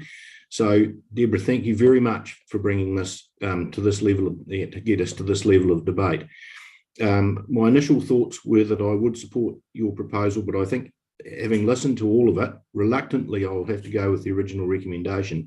And the reason I say that is, if specifically to Plan Change 69, and we've all received a number of emails with concern that it's going to take the process of appeal out of this by our vote today. My understanding and what the reassurance I've gained from that, and others have spoken to this, is that this will not be the case, that those rights of appeal will continue. One of the reasons that I moved the Commissioner's recommendation 69 was that it allowed the process to continue, so that all parties were able to continue along and have a fair hearing at the next stage, should that be required, an appeal is lodged for either for or against any of those proposals. So on that proviso, I will have to go with the original recommendation very reluctantly. As has been said, these are foisted upon us, and we are put in a very invidious situation because of these changes to the law. Well-intentioned though they are, they have put us and our staff in enormous pressure to try and get to an outcome that is at least palatable or slightly palatable to the greater majority of our residents. And I don't think it's going to be an easy sell, but unfortunately that is the legal position that we hold ourselves in. We do have to uphold the law, and we do have to enact the law. So thank you for being able to speak. Thanks, Murray, for that. So, Deborah, we're going to talk about the safety principle piece. No, there's another couple of pieces in A and B that I brought to the attention of everybody in my report. One was dealing with stormwater discharge to ground with regards to Rolleston. The other was the SIP principle issue, and the other was understanding whether a wastewater treatment plant resource recovery park is actually under a designation of council, is classed as a qualifying matter to be considered in these matters. So I just want some clarification around those, because it's important that we're all on the same page with regards to an understanding of where they sit with the provisions that have actually been provided. Rob?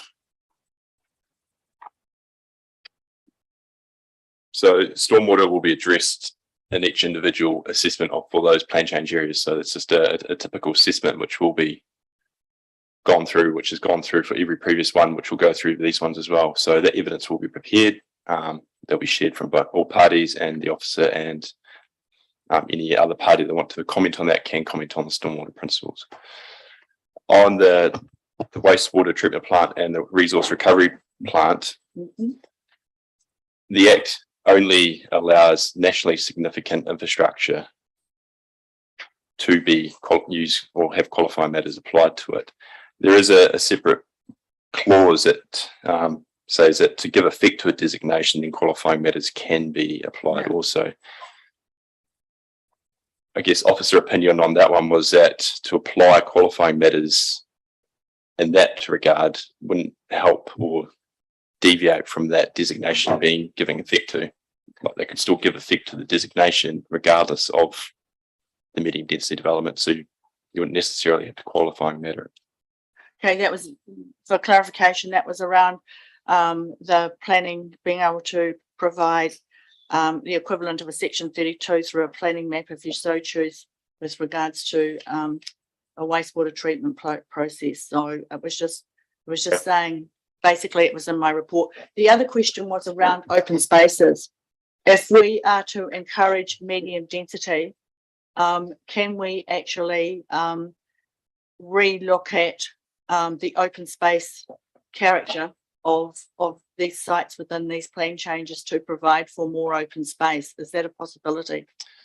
Yeah, so this is something we have considered. We've talked to Mark Rikis on this as well. So the big issue is that this only enables medium density. It doesn't require it. We can't force it to go into certain parts of the township. So we just don't know where this is going to go. So we'd either have to take the step of saying, right, we're going to assume it's going to go everywhere. So we're going to then provide massive reserve spaces and all that funding alongside that. Or we can say, well, we're just going to say the typical density is going to prevail. And then when the financial contributions package does come in, we'll be leveraging off any additional medium density development that does happen at that point. And then we can retrospectively upgrade those reserve and open space areas. So do you have any time frame for the contributions to be, but it be before the next 12 months? That won't be within the next 12 months. So it'll be once the proposed district plan is operative. So we're still preparing it. We're still putting work into it at the moment, but it won't be until the district plan is operative. So it'll be a plan change to that plan.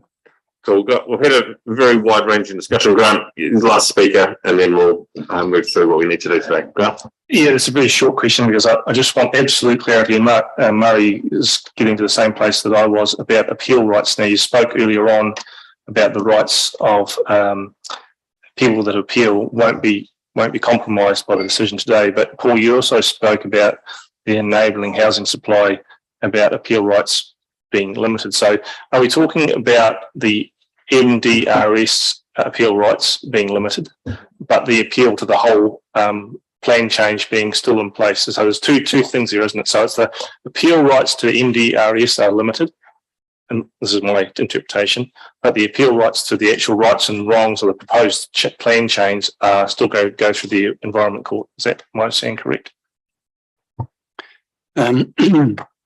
The plan change, if there is an appeal on plan change 69, or any plan change, or any plan change to the ODP, parties have the ability to appeal that decision to the Environment Court. Now, because that involves the operative district plan, it's an appeal against that plan. EHS and matters to that sort are dealing with the proposed district plan being another separate plan. Okay. So just pause there. So these plan changes have all been applied for under the operative district plan. So the appeal rights remain. Okay. Yep. Thank you. Now, in terms of answering the balance of your question, MDRS variation, clause 34, and PDP new land variation are dealt with under ISPP. The rights of challenge are much more limited. The only right of challenge is by way of judicial review. So both MDRS and any land that council brings into the PDP, they just have those limited rights. Okay, thank you very much. I want to be clear about it as best I can be, that once the PDP variation new land is notified, people will be, those parties who are involved with the ODP situation, they'll have to make, or they'll be thinking about, what bus will they stay on, obviously. So they'll have some choices to make. It may be that the potential appellants on Plan Change 69 say, well, we'll keep on going with our ODP, or we'll pick up all our eggs and put them in the PDP basket. That is going to be a choice for them. They can hop on to both buses. I think you made it clear. Yeah, thank you very much. I heard yes as the answer. That was good clarity to seek. So these are government-led changes. We need to create certainty for the community, all parts of our community around the decision we make today.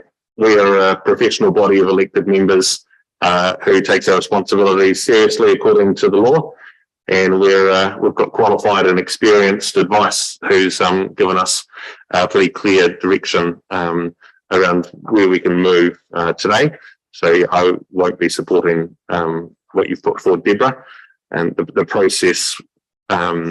If this passes, that sits there, and if it fails, then we'll move to the report's recommendations as circulated prior. So it's been moved by Deborah and Grant. All those in favour to the recommendations that Deborah circulated, put your hand up. 1, 2, Anyone against, put your hand up. 1, 2, 3, 4, 5, 6, 7. It's lost. Declare it lost.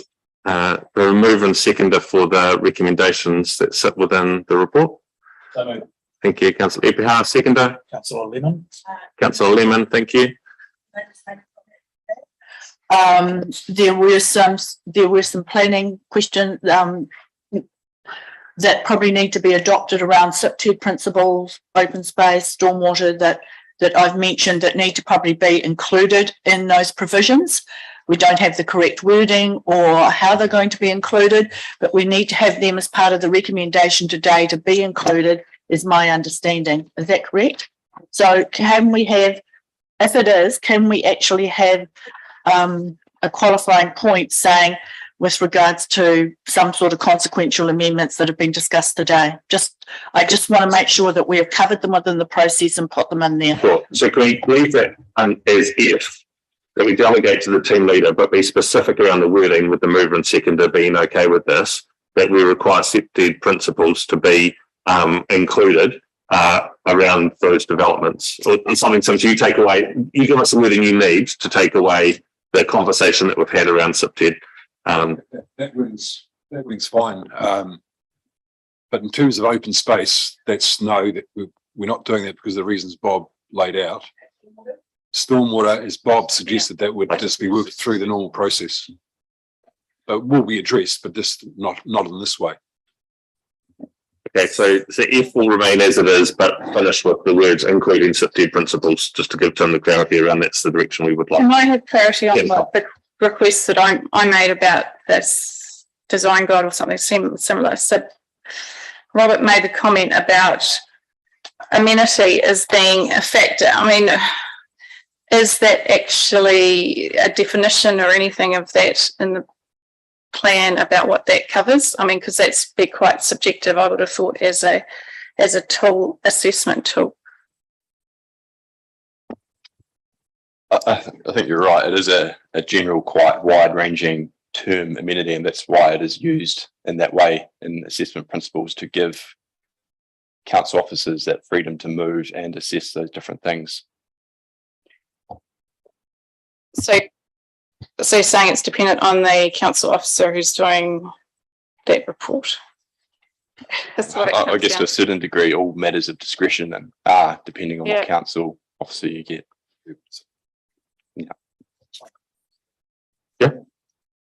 Well, I would rather that something was more specific put in, like saying that about, I don't know if there's any, we can't put that in as being a thing, I would have thought, but actually about good design. So we have our own urban design. Have we got for medium density our own urban design? What are we able to? We have one in draft form. It does become quite tricky directly referencing it within the district plan because it does move on in time. So those principles are constantly updated. That And guidelines it are also always needs updated. to be subject, if it's part of the plan, then it needs to be subject to this whole process as well. So whatever, if there's, I can't think of what would be appropriate wording for doing that. Tim, you said again. I was actually being quite specific in my wording with regards to how I was wording the assessment matter for the internal boundaries. So Tim, the SIP2's covered. Tim will understand that this is a different matter around amenity, and it sounds like if we add wording, we're going to tie ourselves up trying to undo it in 3 years' time as things start changing and moving on. But we want some direction around the things that Nicole has raised, that Tim, you've understood and heard, that if there's ways that we can include particular matters around amenity to make guidelines as they currently are and updated over time, whether we could include that. So I see you writing something, so maybe you've got better words than we do. I mean, the aims to have medium density done well, and I don't know how they can do it, and that's what we want. We could include reference to the design guidelines as an assessment matter. I think we could probably, Paul, Not so much that, but include reference to that in terms of making up the content. we mentioned. If you were particularly keen on including or ensuring that consideration of the MFE document occurred, then perhaps that could be included within the recommendation at F. And what would that really be, just so we can note that down for those taking minutes? Well, just I think delegates to the team leader the authority to carry out the actions or function give effect to B and C, and then add the words including consideration of the MFE, whatever that document is entitled. Yeah, and I think it's good to say consideration of this document, because there might actually be something else that comes out from what's presented that might be quite contra to that, but might be acceptable to us. It's the National Medium Density Design Guide, MFE. It's got a Maori name for it, which probably not best I'll pronounce that, but it's probably needs to do its full name, so I'll bring it up later. And does it hold a date? Oh yeah, it would. Sorry, have a look. May 2022. I'm moving second, okay with that wording be included. Great, thank you. All those in favour, please raise your hands. Anyone against, please raise your hand. Declare it carried. Thank you for the discussion today, Tim. Paul, Robert, for your patience with us and guiding us through that. It's been a very helpful discussion to clarify the matters that we didn't have before. We appreciate it. Thank you. We're going to break for afternoon tea and we'll rejoin the meeting at 3:10. That'll give everyone 20 minutes for a break and a leg stretch. Thank you. Just like, I mean, it has to be.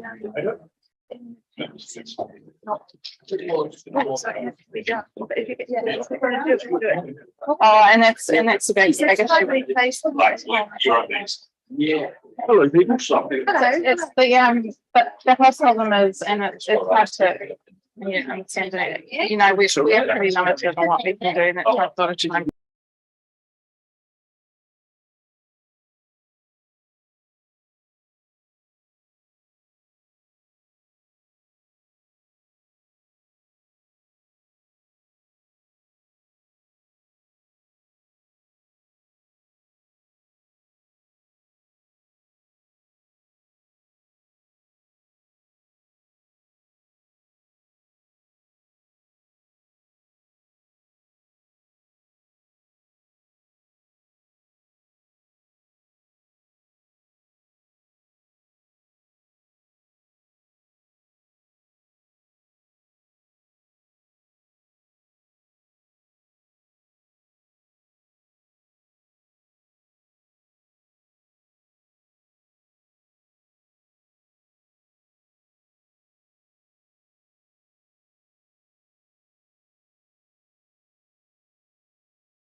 So, kia ora to everyone, if you grab our seats and we'll continue on with the meeting.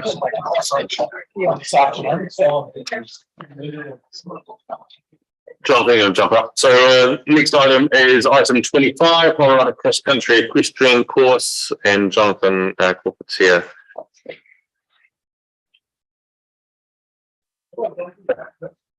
Oh, very good. Can't go it. Can't go into it.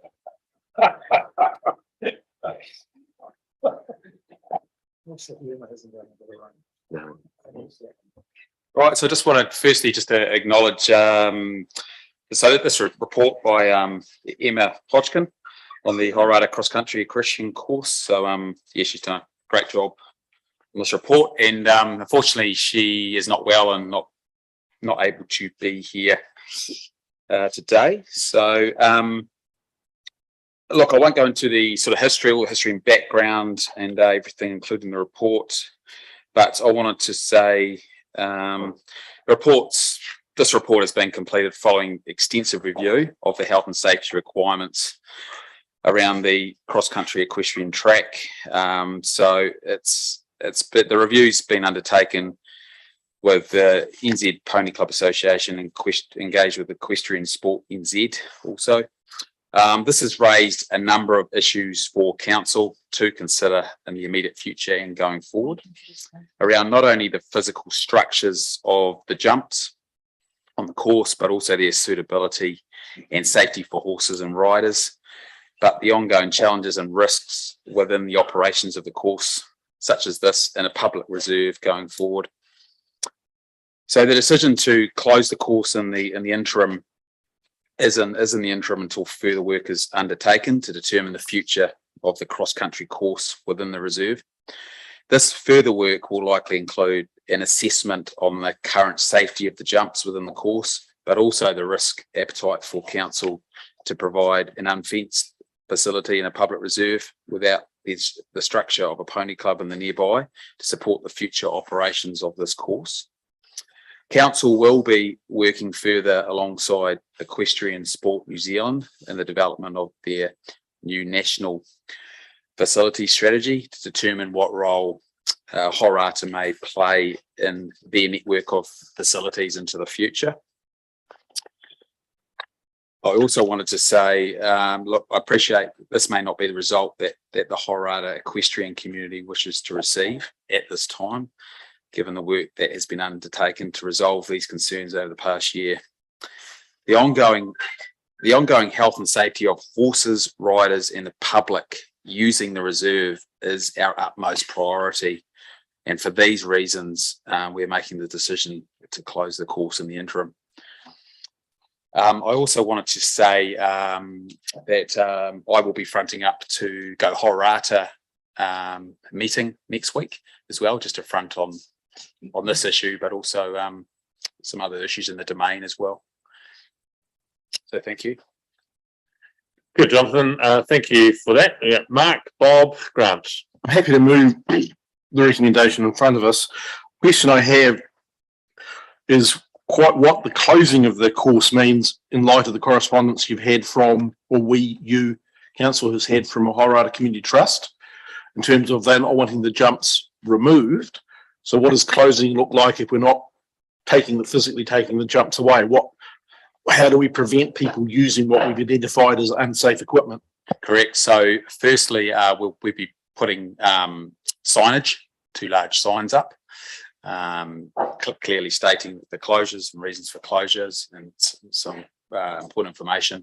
The jumps will be likely, that's one area I've got to work through, is either we remove all the jumps and some of them are stored there, or we actually take them away to council storage and make other arrangements for the jumps. So in the short term, we put 2 large signs up, but if somebody ignores the signs, they'd still be able to jump the jumps? Correct. So that's why we're going to physically remove the jumps and either store them. Okay. Yeah. Thank you. Yes, the ownership of the jumps has come up in the community. because the community believe that they raise the money and such like to have the jumps, which means that just the taking away of them would have to be discussed with the community if that's right, or if it's wrong, something the community would need to know. Is there any chance that there's enough jumps there that are reasonable that could stay for a shorter course? And how would that sit? And probably I see in there it's probably 6 months to actually get an assessment on it before we come up with answers, and will it come back to council for us to decide on capital expenditure or whatever it needs to get it back to where it was. Yeah, thanks, Bob. Another valid points.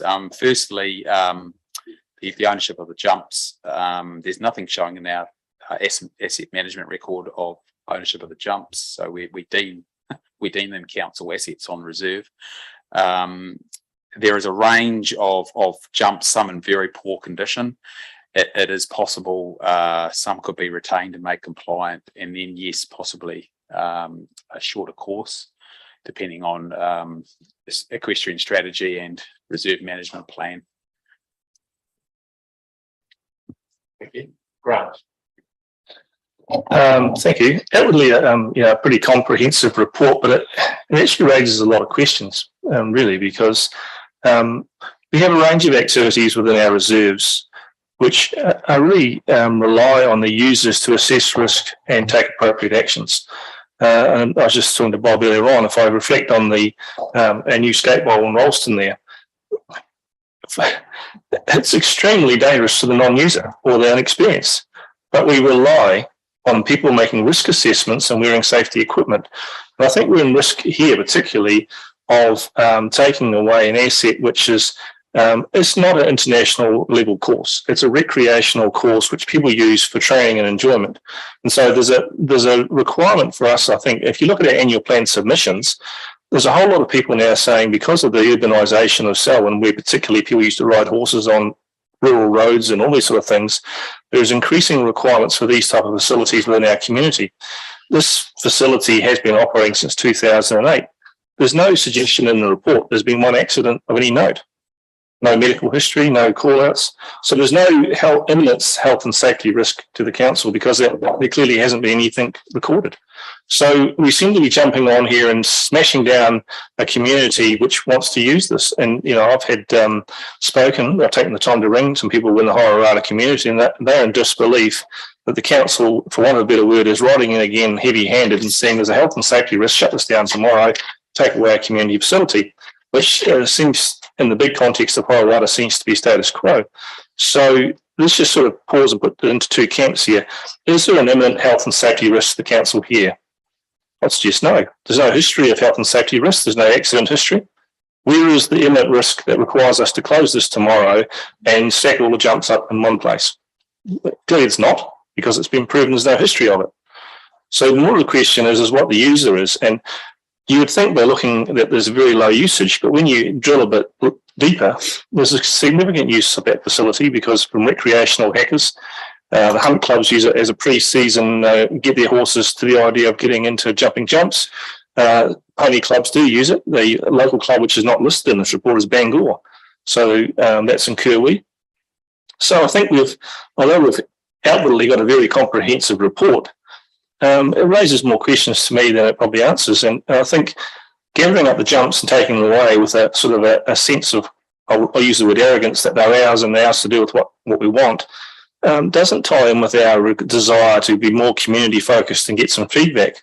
I'd be suggesting that we take a bit of a pause here, take a deep breath, send Jonathan away to the Go Hororata meeting, and we try and actually get a compromise solution, which may involve taking out some jumps, as Bob suggests, which are not up to the spec that would be required. But I think where probably the risk is that's not being addressed is particularly training of racehorses on the domain rather than recreational hackers, which has been a long-standing issue which is not being addressed. So we might have pointed the gun, but I've probably pulled the wrong trigger, to be fair, I think, where the more risk is. That's a high risk, and you get horses travelling at speed in a training environment without a fence. So I just think risk assessment on all council reserves should and always must remain the users. We provide facilities which provide a standard which is acceptable within the community, but at the end of the day, it is the user that decides the risk. And whether it's our cricket nets where people are bowling down balls at speed, whether it's tennis courts or skate parks, the user, we provide facilities of a good standard, but the users determine the risk. And so my recommendation is that although this is a good report, we just hold fire a minute.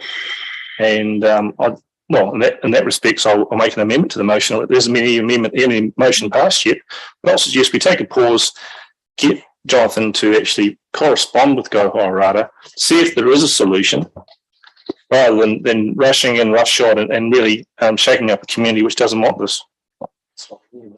You're moving it low on the table rather than well, low on the table, and get Jonathan Professor, I think. Hang on, I've got some questions. But is there an imminent risk? History would suggest no. So if there was a real risk here, an imminent risk, I'll be there doesn't appear to be an imminent risk.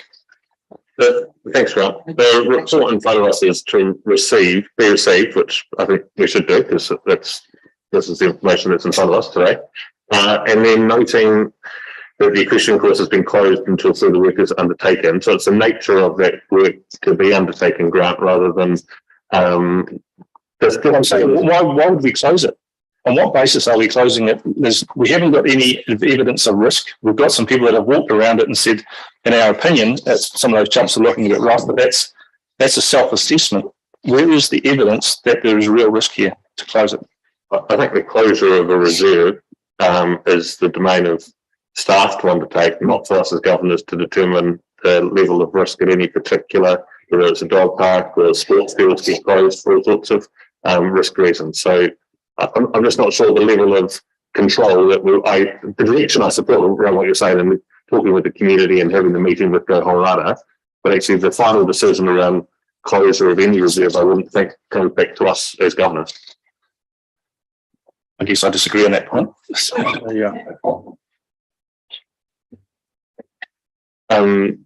We'll come back to what the direction you want there, Grant, and if we just hear from the rest of the speakers, is that okay? No, The meeting's it's maybe next week. When was the meeting? Go Hororata, yes, next Tuesday. Yeah. Tuesday evening. So I actually have to agree with what Grant's proposing, at least go to the meeting and find out what's going on, because it does seem a bit, I think the time that it's been open seems a bit heavy-handed. I mean, the concern that, see what Cindy Driscoll emails that she's put through about it, and the concern there is in the community. I mean, surely this is one thing that we can do, is to hold fire for now, because also, Jonathan, you'd said about moving some of the jumps. I mean, she was quite particular about that they're concerned about having the jumps moved anyway. So those things need to be worked through anyway. So I don't think there's anything we're going to be doing between now and then, is there, that you were proposing? If you could... Oh, that's right. There's just signage and then a plan to move or store the jumps. So I think it's not too hard just to wait and then to go and see what they have to say, and then see if they've got some ideas, and then come back with that, because consult with that community. We should be doing that with our communities, and for all the stuff that's been happening in Hororata, with all the whole dragging out the community centre and such like, I think this is one thing that we can say that we will go and listen. Sorry, when you're saying we will go and listen, I mean start. Listen. And look, I'm more than happy to engage with the community next week. I'll probably main point is that the strong identification and advice has been from the equestrian sports, New Zealand, and the ones that have walked over the jumps, and that's actually been over the last all years with some high level of concern, but yeah. Thank you. Thanks, Jonathan. Yeah, I think the business case and there's definitely some risk. There's a risk of doing nothing, and guaranteed now that we brought it up, something may happen. Yeah, so it just seems, in the case of what Grant's talking about, apart from the walk around, it doesn't seem a business case.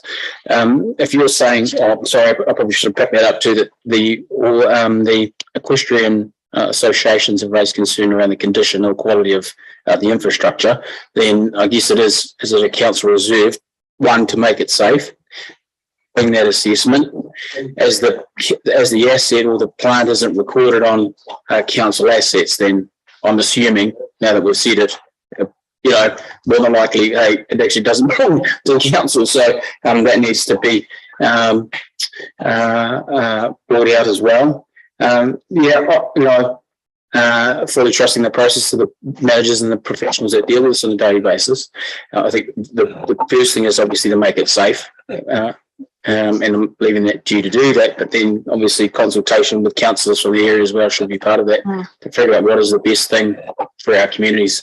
So that's the way we do things around here. Cheers. Thank you. We've got Deborah, David, then Jeff and Murray.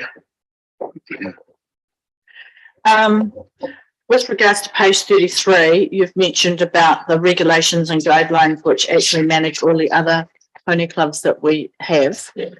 Private and those associated on council reserve. If this group was to set up a pony club and be affiliated to the national body, would that solve the problem? Well, they would still need to meet, the guidelines and requirements as well. If they did. Okay, but if they joined the national body and they did, right? Do we go around and assess all of these other reserves with regards to Pony Club and their suitability for the jumps and the state of the jumps, or are we relying on the national body to do that? Because just trying to clarify, where does our role start and where does our role end with regards to the use of these facilities with pony clubs on our reserves or reserves that are leased from us, like Springston?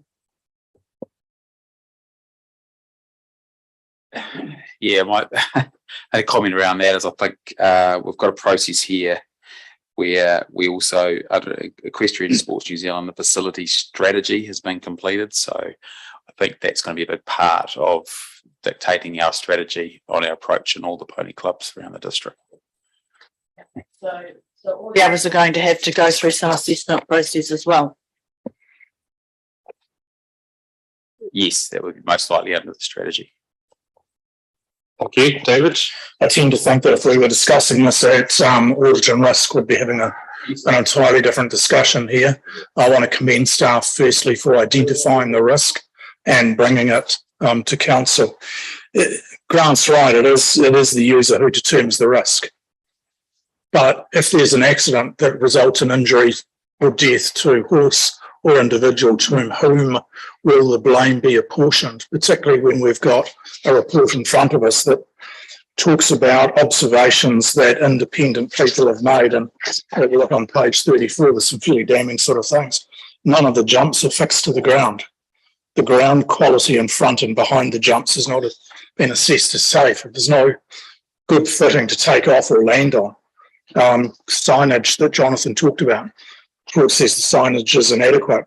And another one that the report really doesn't go into and acknowledges that the trotting track is still used for training and the lack of adequate fencing around that track. So for me, this is a significant health and safety risk. It is one that we must act on as required by the recommendations, because not to do so, we would be in breach of our responsibility under the Health and Safety Act. And finally, we acknowledge on page 34 that the author, Emma, who's just joined us, has identified 6 months for the work to be done. So I think that's fair and reasonable. Thanks, David. Jeff? Yeah, no, I'm not going to repeat what others have said. I do have a sympathy with Grant particularly. smaller communities and the facilities that they have. But David just said what I was going to say, really. But we just should look at it from a different point of view and say, let's get it up to scratch. Let's find out who uses it, how valuable it is to the community, get it how they want it, how they need it, how it should be and how it's safe, and form some form of a committee and with some expertise there and just do it. Thanks, Jeff. Murray? Yeah, I'm going to be adding to that commentary. Look, I have enormous sympathy with the idea that it's PC gone mad, and we can all say that. But the reality is we've got a report in front of us, as David's just articulated. If this was in front of the Audit and Risk Committee, we would be saying immediately, firstly, it's not a governance decision. This is a management decision, and we've had a very clear report brought to us by a national body that says it's not up to standard and poses an imminent risk. So to my mind, staff have made the correct decision in the interim and have put in place a time frame that I think Jonathan's going to front next week, for goodness sake, and start these discussions. And there's a remediate. Now, whilst I might have, it does open up a larger conversation about all types of activities on recreational reserves and what have you. It's no different in my mind than structures of our audits of playgrounds. We have a set of standards that we have to adhere to, and it's a structure upon a reserve that we would, knowing this report in front of us, have be complicit if there was an accident. So we can argue back and forth about whether it's PC gone mad till we're blue in the face. The reality is we have an identified risk by a national body telling us it's not up to standard. I think staff have done the correct thing. And if we are to instruct staff to do something different, as governors, we put ourselves in a very, very slippery slope. So whilst I have sympathy with that view, I think it is the correct course of action. Thanks, Murray. Emma, did you have anything you wanted to add? Yep. Yeah, sorry, the wee hand raising thing's not working. Just wanted to make note of the comment Councillor Hassan raised around the pony clubs. So I suppose where it is a little bit different is in the pony club example, those grounds are fenced, and even though they might have a lease on either dock or council land, and under that requirement as part of the national body constitution, they have their jumps assessed. The difficulty that other officers have run into in the past, and I noted it in the report, is that for an official assessor to be indemnified under their insurance, they have to be assessing a course that's already approved to the standard of New Zealand Pony Club or Equestrian New Zealand. So when the councils tried to engage to have a formal assessment done on it, no assessors were prepared to do it formally because they weren't covered by their national body's indemnity insurance. So those pony clubs such as Springston and things, they do have comprehensive health and safety requirements in place, and for all the events that they run, because that's a requirement constitutionally of them as being a member to those organisations. So I suppose where Hororata sits slightly differently, it's not a pony club, but if there was to be a pony club in the district, they would have to adhere to those constitutional requirements, and then how they paid for that would probably be a different matter. So Hororata is different in the sense that it sits in a public reserve, it's unfenced. There is no pony club monitoring the management of it. And while there isn't a formal assessment of the jumps being yes or no, the community have raised over the past 2 or 3 years that they have had concerns with some of the jumps. But there hasn't been sort of, I suppose, a large investment towards that to either remedy it or have it assessed against a FEI course assessor standard. And then obviously that comes at quite a cost as well, with 55 jumps already at an approximate cost of about $1,000 a jump. So whether that can be done within budget as well. Thanks, Emma, for that. Mark? I'm just going to raise some comments I think Murray has raised. This isn't the first public facility on a reserve that we've closed. We went through a few years ago the reserve playing equipment, and a lot was closed and a lot was removed, and the community said very similar things about, hey, why are you doing this? It wasn't safe, nobody's injured themselves. But under health and safety legislation, once it was assessed as not meeting the right standard, council cannot not do something. My expectation is this is going to end up with a long-term plan submission next year on if we want a public equestrian facility at Hororata, this is the cost. And judging by the comments we're hearing, it's not going to be a small cost. And that is a debate for that time. Its merits, and I'm not going to go into that, but I fully support staff having identified that a facility is dangerous to use, regardless of whether there have been accident or not on it. If it is assessed as dangerous, it's an operational matter to close it. And we as governors have to step back from those operational matters and acknowledge that the staff are acting in accordance with the law, the Health and Safety Act. And as if it's the third time we've talked about today about not instructing staff to break the law. So I have a great deal of sympathy with the community who've used these, and there haven't been accidents, but once staff deem them dangerous, there is no choice. And so, as I said at the start, I support staff's action, and we're not actually being asked to endorse the closure, it's just being reported to us.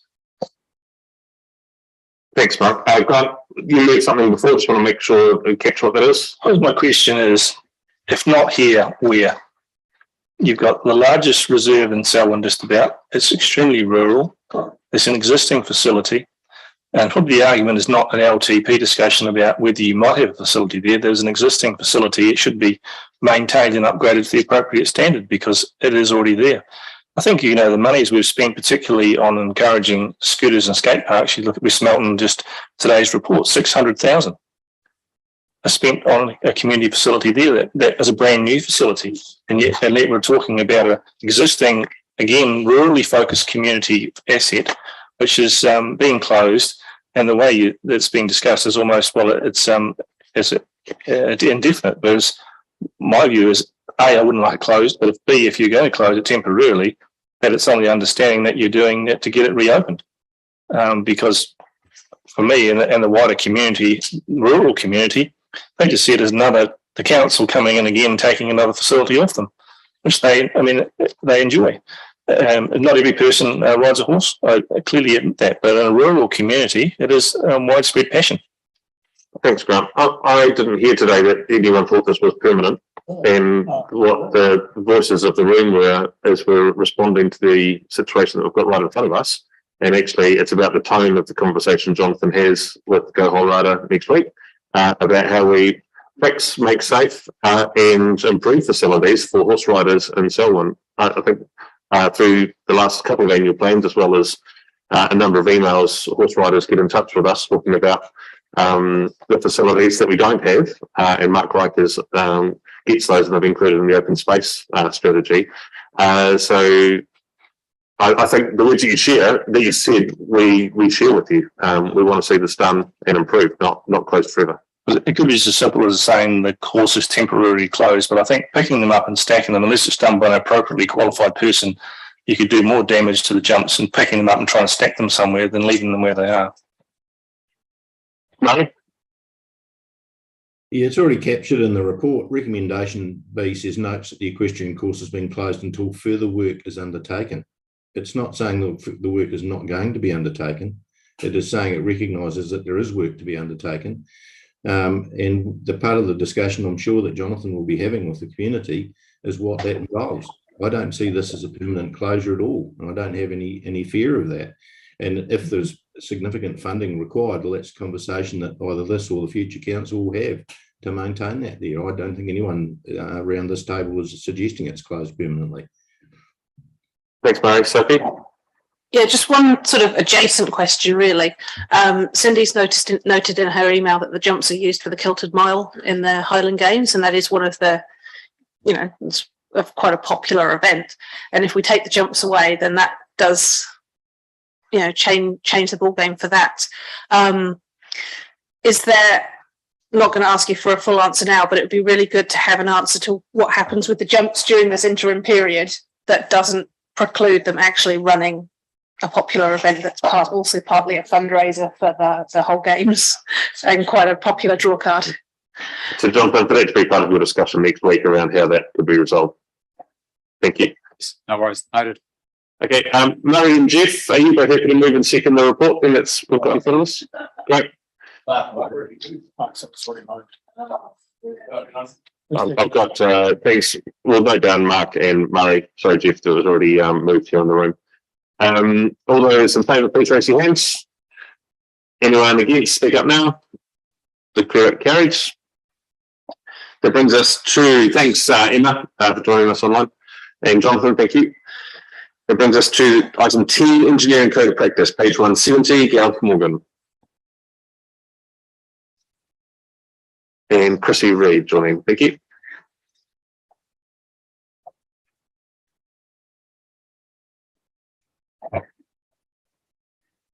Good afternoon. 2 seconds. I see I've already got a question before I sat down. You knew that,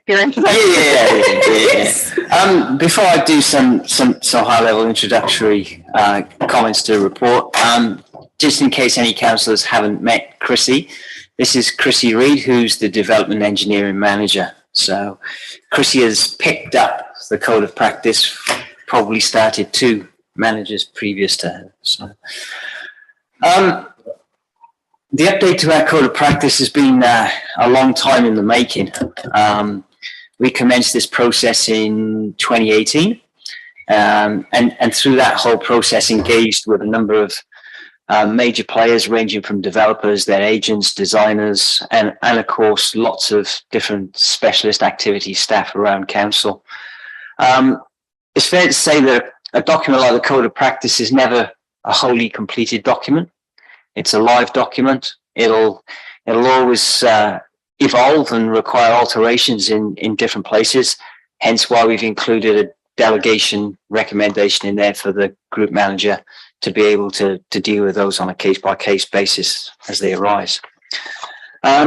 Much of the code of practice in its design self is already in play and has been adopted through developments and their engineering processes. Chrissy has been processing them, and Zani before Chrissy over the past few years.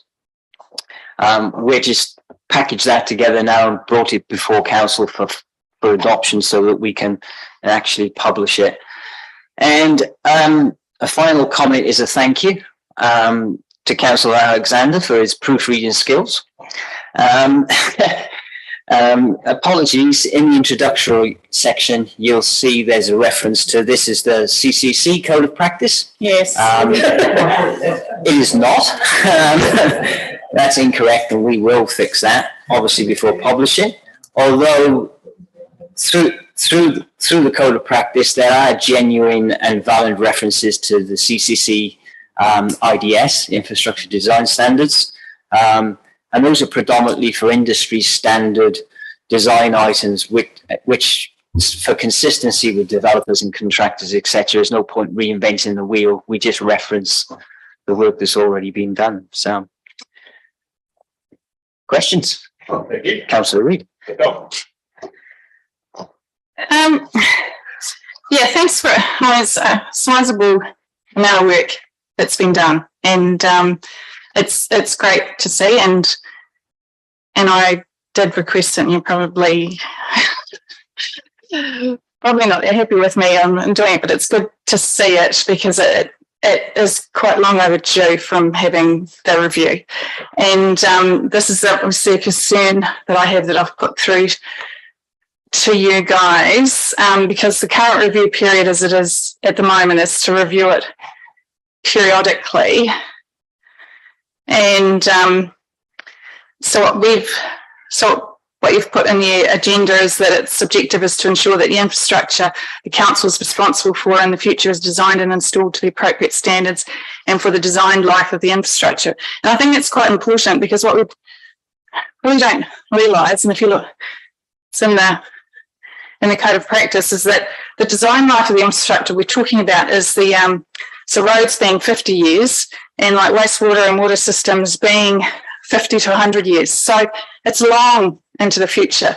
So my concern is we have to make sure that this document keeps up with, there's so many different changes in technical report, documents and guides that go through, and there are so many in here that are referenced And so, and as you've said, that it's based on what CCC has done, and they're obviously still got their own one. And from what they've put on their website is they actually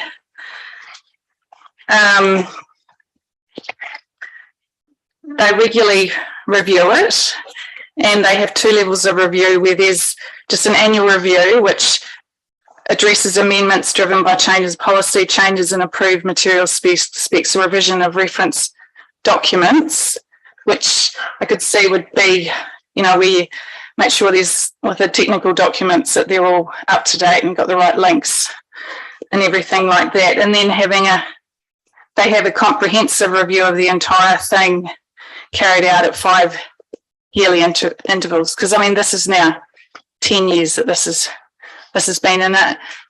A lot's happened in that time in our district. So I think it's quite important. And as you said, it is a living document, but it also how it is distributed and how it is on our website and stuff like that. So I would like to see that we have an actual review period included for ourselves as well, just so that there is a cycle going of when making sure that the updates are done. And I think it may be easier. It's so easy for time to go on, and then it's so much harder as the time's gone on to then review the whole thing. So Murray's suggestion maybe could be updated as required, but with a substantive view at no more than 5-year interval, which is similar to what Christchurch has got. And I went through, I haven't read, unfortunately there was so much other stuff on this agenda as well, so I haven't read the whole thing, every line, but I have made some changes on some of it. I'm real, but you wouldn't expect any different from me, Gareth, would you? No. But so I can go through with you, because some of the links and things like that aren't really going to the right things. Now, the other thing I had was around, because my concern focus that I've had, particularly that you're aware of, is the roading and transport section. And what understanding I've had with being involved with the district plan, proposed district plan hearings process, I'm one of the commissioners who are on the transport, hearing. And from what I've heard is that some of the original transport criteria, there was a lot more that was in the plan than what was in the operative district plan than what has been transferred to the proposed district plan. And my understanding is it was going to be taken up in this review of this document. And I just want reassurance that it has been that change. I've tried to look through myself, looking through this, looking at the one that's on the version that's on our website, the one that hasn't been updated, plus the operative district plan. I find it difficult to manoeuvre around that very well, and also been through the proposed district plan, but I can't really tell. It's hard to tell because this is quite changed in the way it's worded and everything like that. So I just want that reassurance. And another issue that I've brought up quite a bit is about curbing. And I see with the curbing channel in this new code of practice, so it's quite brief. But it does mention that note in Rolleston Township, low profile curb and channel is generally used. And I just want to know, what's the reasoning behind that? And because from what I see, I mean, it's mountable curbs. There's no difference between whether it's a driveway or whether it's just a normal curb along. And it's just kind of ironic because I think it actually means that it's obviously a lot easier to get up on the curb. And on today's agenda in the transport update. It says that we're doing a whole thing about keeping footpaths clear. So I question about the whole mountable curb and why Wollaston, because literally there was no other township that's actually written in there saying that they're using the mountable curb. And also, as we've just had quite a bit of rain, I mean, those channels are for rainwater, and we have a lot of different various things that are in those channels, so that people can mount their into their driveway easier. And as we're moving to smaller cars, theoretically, I've gone to a smaller car. They aren't actually that easy to get up on those curbs as well. And I've had others that have mentioned about the alignment in their car and having to get that regularly done and such like. So anyway, that's me. Apart from I did want to, and I don't know how to word it, whether to put in that addition about the review, having a review period. Thanks, Nicole. Gavin, Chris, you may have some things, and Murray online will also, you probably can't see him behind you, but he's got his hand up as well. So, yeah, I'll throw to you. Sure. Yeah, look, fully understand. I'm picking some of those comments, Nicole. The 5-year substantive review. Yeah, fully understand that. In terms of the linkage of the documents, I'll and the comments that you got, I'm pleased to say I can hand that to Chrissy now. Now she's on board, and she'll also be able to deal with the curb and channel comment as well. Okay, right. So with the links and stuff, happy to go through them again. That's always was going to be a work in progress. Like you pointed out, it's a wall of text. So yeah, we can definitely work through that one. With respect to the low profile curb and channel, specifically in Rolleston, it was to basically accommodate the explosive growth that we had. We can't really, as council, we can't dictate where people are putting their driveways. So it was we were putting curb and channel in, and houses were coming hot on the heels of new developments. It was just to enable that growth. I just wonder if when us going forward, I mean, this would be where the sections were bigger. I mean, obviously the sections are getting smaller, and now we've just had an agenda item. We're talking about putting the medium density whatever and how that pans out. I would think it gets to the point where there isn't actually many options where you can have your driveway when you've put in, because you have to have a distance between driveways and that sort of thing. So would that be an issue going forward, that we would still want to be able to have the move, like looking at where, you know, not having a fixed, how can I put it? You know, the driveway, I mean, essentially your problem is that they don't decide where the driveway goes until later down the track. And I'm just saying, well, I don't think that will be a problem theoretically as the housing gets more intensive.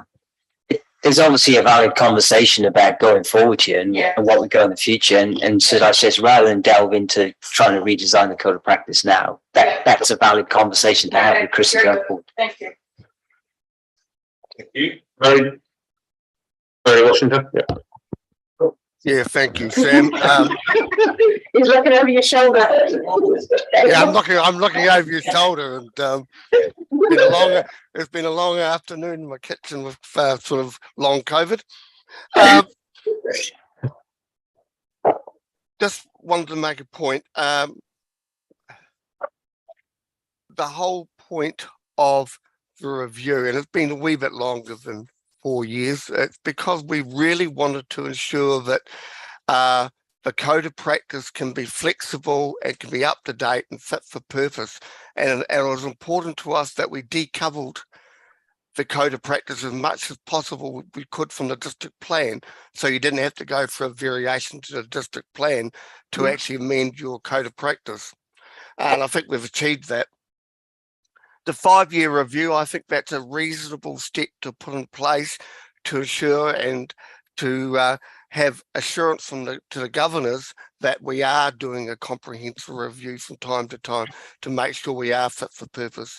And the issues like low profile curves and others, well, we can adjust that as we go. So if you do have any comments or find anything you'd like, we can work through that and make sure that they are best practice. Thanks, mate. Deborah? Thank you. I sent through my question on page 229. It's in regards to, just bear with me because I was on another section. Was that the defects liability question? No, it was the, hang on, hope this doesn't freeze on me. It was to do with the stormwater, what's it? The defects liability period. 1 year, 2 years, and a year. And you've provided an explanation for stormwater and sewage reticulation for being 1 year. Then you've got stormwater basin devices and management areas for 2 years.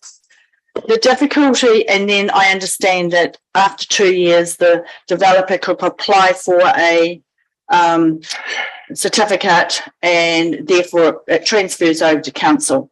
The problem with a lot of our stormwater retention basins is that we need some wet periods like this year, right, to actually understand whether they have been designed with the appropriate capacity.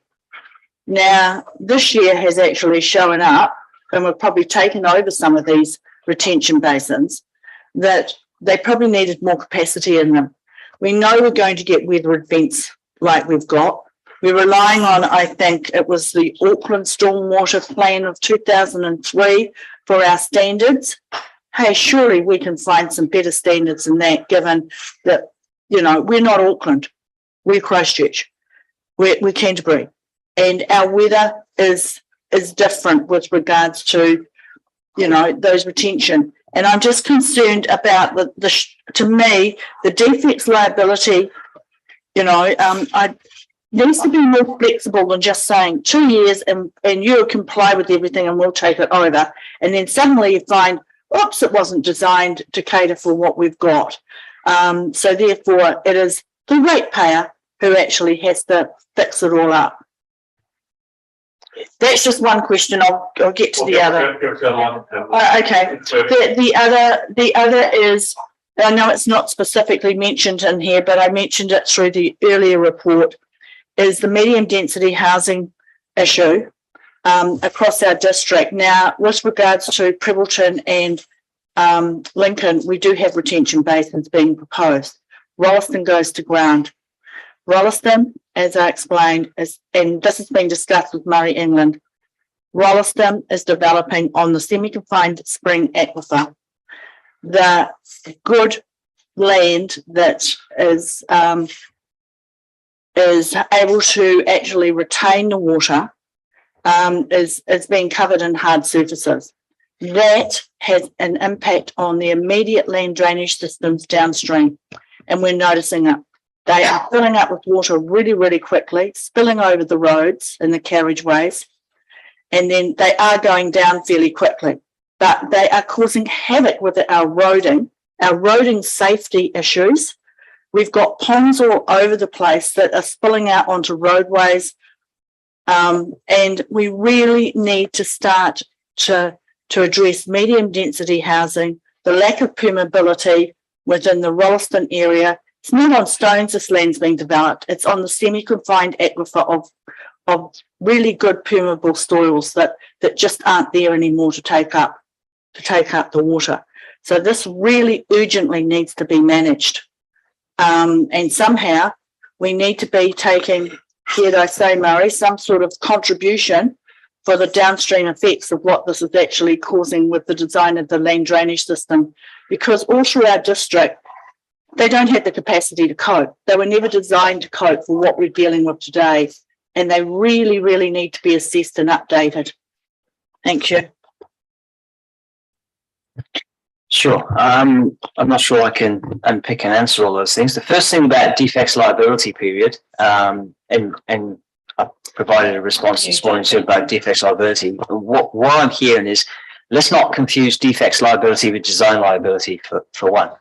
The defects liability period that we hold over developers or their contractors is about the workmanship and the creation of the assets that they've built, not the design of those things. That happens at the engineer approval design stage. Yeah. There will be a longer design liability whether or not that thing functions as it was designed to function. So we do have a fair bit of protection around that. In terms of stormwater management in some of the basins, don't want to be wholly controversial. It's a different subject. I think if you look at the events that we've gone through in the past few weeks, that the amount of stormwater that's fallen on some of those basins, and you look around them, some of them managed really, really well. What hasn't managed well is the huge overland flow discharge, which has come from wider surrounding areas, much wider than those residential areas and those subdivisions have flowed into them. In terms of the medium density, you got anything to say on that one? Regarding the medium density, we have made movements to come more in line with the required flooding assessment issues for all developers to address any flooding with any development that they create. So we've increased the design requirements for the secondary systems that they have to install. In the short term, I think that's will address some of the issues, but obviously there's going to need to be more work done in that space. Okay, thank you. As long as I know there's more work going Yeah. to be done in that space. Definitely. That's the important Thank issue. you. Mark? Thank you. Now, apart from the Christchurch City references, my biggest concern is accessibility. This document is weak on accessibility. It could be much stronger. Page 362 references accessibility provisions for mobility impaired pedestrians. There are more than just mobility impaired people in our district. I have a visual disability. I struggle with drop-offs, curbs, for example, where the curb line and the road or the footpath are the same colour. I can't distinguish the change in depth. I end up with a knee injury because I step off and not realising there's a change in height. So I'd like to see accessibility extended. I wonder if we can actually reference our accessibility charter as we're a signatory in this document. There are 5 references in the engineering code of practice to accessibility. 3 of them have language like desirable but not essential, where appropriate, may be provided, required. I would say that it's always desirable, always appropriate, should be provided, required. Accessibility is something we need to, it is easiest when it is built in at the design stage. It is harder and more difficult to retrofit. There are standards for accessibility, but we should be encouraging a higher level than the standards, because as our community ages, there are going to be more people with accessibility, visual, as well as mobility issues. And if we leave it to meet the minimums, we're doing our community a disservice. So I would urge that the accessibility issues be strengthened. If a developer in engineering comes up with a good reason why they can't meet our desires, that's well and good. But we shouldn't allow them off by saying it's optional. It should never be optional. It should be our goal.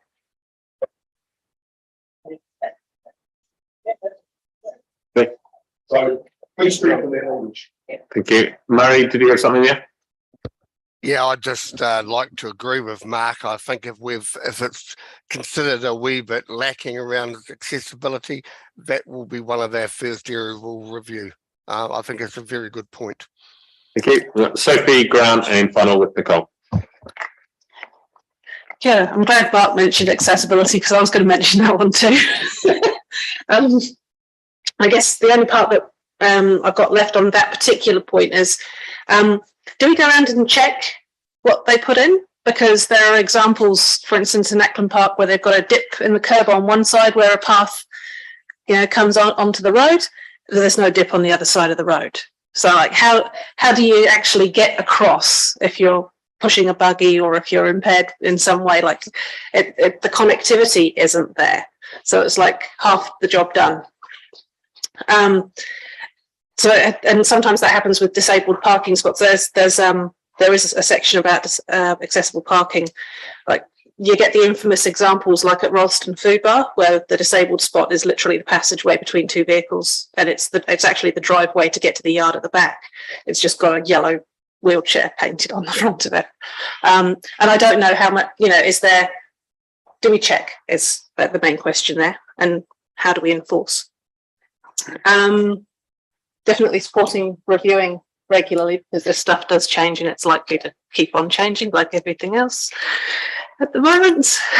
And I guess the other part is our own strategies. There's some of our own strategies that are mentioned there, like walking and cycling, which is in the process of being updated at the moment. So how quickly does that feed into any changes, if there's anything that needs to, if the two of them need to balance and make sure that they actually work together, I guess. Murray mentioned something about the fit for purpose and flexibility of and discretion and stuff like that. I'm just kind of worried that some of what is in here almost allows developers or us to make some short-term judgments that may work well in the short term, but actually have quite long-term implications if you kind of do the minimum that works now, rather than, like Mark was saying about, assume that everybody at some point is going to have a disability, visual or mobile. It's not going to change. My thought there was actually originally more around some of the comments around, if you think there's going to be some cyclists along here, then you might want to do this. Why don't we just assume that there are going to be young children on bikes, disabled pedestrians or wheelchairs, people trying to get to school? Like, I don't know, is there any way in the code of practice to include something like a standard for a slow road? Like where you're expecting people to travel at less than 30k an hour or 20k an hour, because you've encouraged that to be somewhere where kids will be playing, because that's, I don't know if this is the appropriate place to put that, to be honest. And what else have I got? There's something around anticipation of public transport. And I guess there I was thinking, is there a way of, if you're going to assume that at some point a certain road might have a bus route along it, make it so there's room on the footpath for a bus shelter and for some bike racks, because that's part and parcel of good public transport infrastructure, not just assuming that the bus is going to park on the side of the road and everyone's going to wait in the rain. And with bike racks, we've certainly got an issue at the moment that in some places we'll put a bicycle rack. Ralston Square's a good example of where they've basically put them where they think is a good idea, but you can't actually park a bike on them, or at least you can park half as many bikes as is intended by the number of racks. Even outside Te Arahatia, there's not enough space allowed on both sides of the rack so that it's not jutting into the accessible car park. Your back wheel or your front wheel, depending on which way around you've turned it, is actually jutting into the car park. At the health hub as well. And at the health hub as well. Yeah. So I guess that's kind of like how much allowable space, particularly when I'm a bit awkward, so conflict of interest. I have a long tail cargo bike, so I have an extra long bike. I'm literally going to be in somebody's way no matter where I park it. But I'm hoping that other people will join me in this, because they're fantastic bikes, and I'll just keep quiet now. Thank you. Thank you, Murray. Yeah. Sorry. Murray and Chrissy. Yeah. Murray? Thanks for that. Sophie traversed a lot of ground there. In terms of how everything fits together, a lot of that work's obviously done at the pre-application stage and through the resource consent process, where for infrastructure like our roading and water services, our needs and our requirements and how that's all fits together is undertaken at that stage before resource consent is granted. The engineering approval is really about ensuring that the construction and the detail is appropriate. At that point, there is often new innovations, new ways of doing things, and for us, it's a matter of being able to consider whether they are of good quality and will last the distance.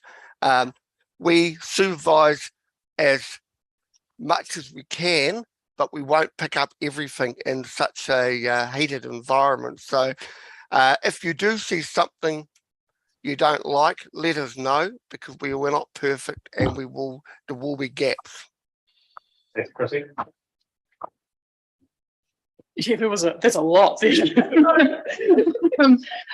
So to address your first question about Ackland Park, we are constantly out and inspecting things. I would really like to know where you're referencing.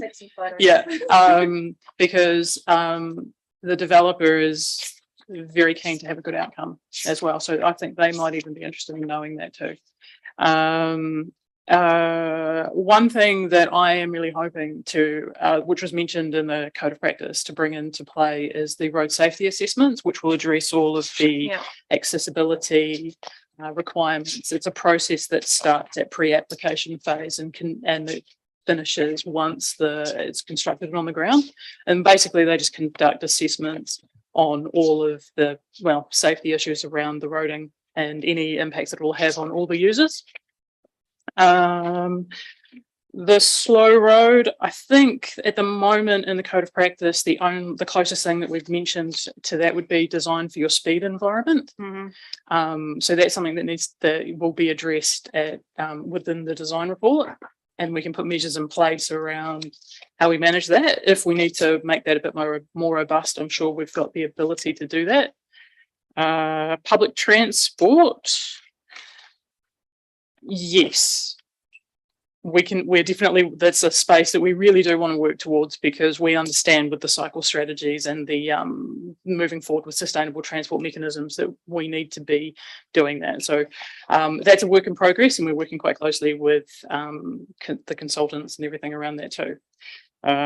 Biking, some things we have control over, my team have control over. If it's within the confines of the private boundary, we don't have a lot of say in there, but we definitely do have say within the road reserve. Fair enough. No? Yeah. Thank you very much. Thank you for that. Grant and then Nicole. There was some great news in this report. That's on page 393, and I didn't think I'd be in council long enough to see it. But footpaths on the primary or main road are now a minimum of 2.5 metres. Thank you. And 1.8 on both sides of the road. I would have preferred 2, but 1.8, we can live with that. So I don't know whether it's your job, Chris, or other, but we do measure them as councillors. I do particularly.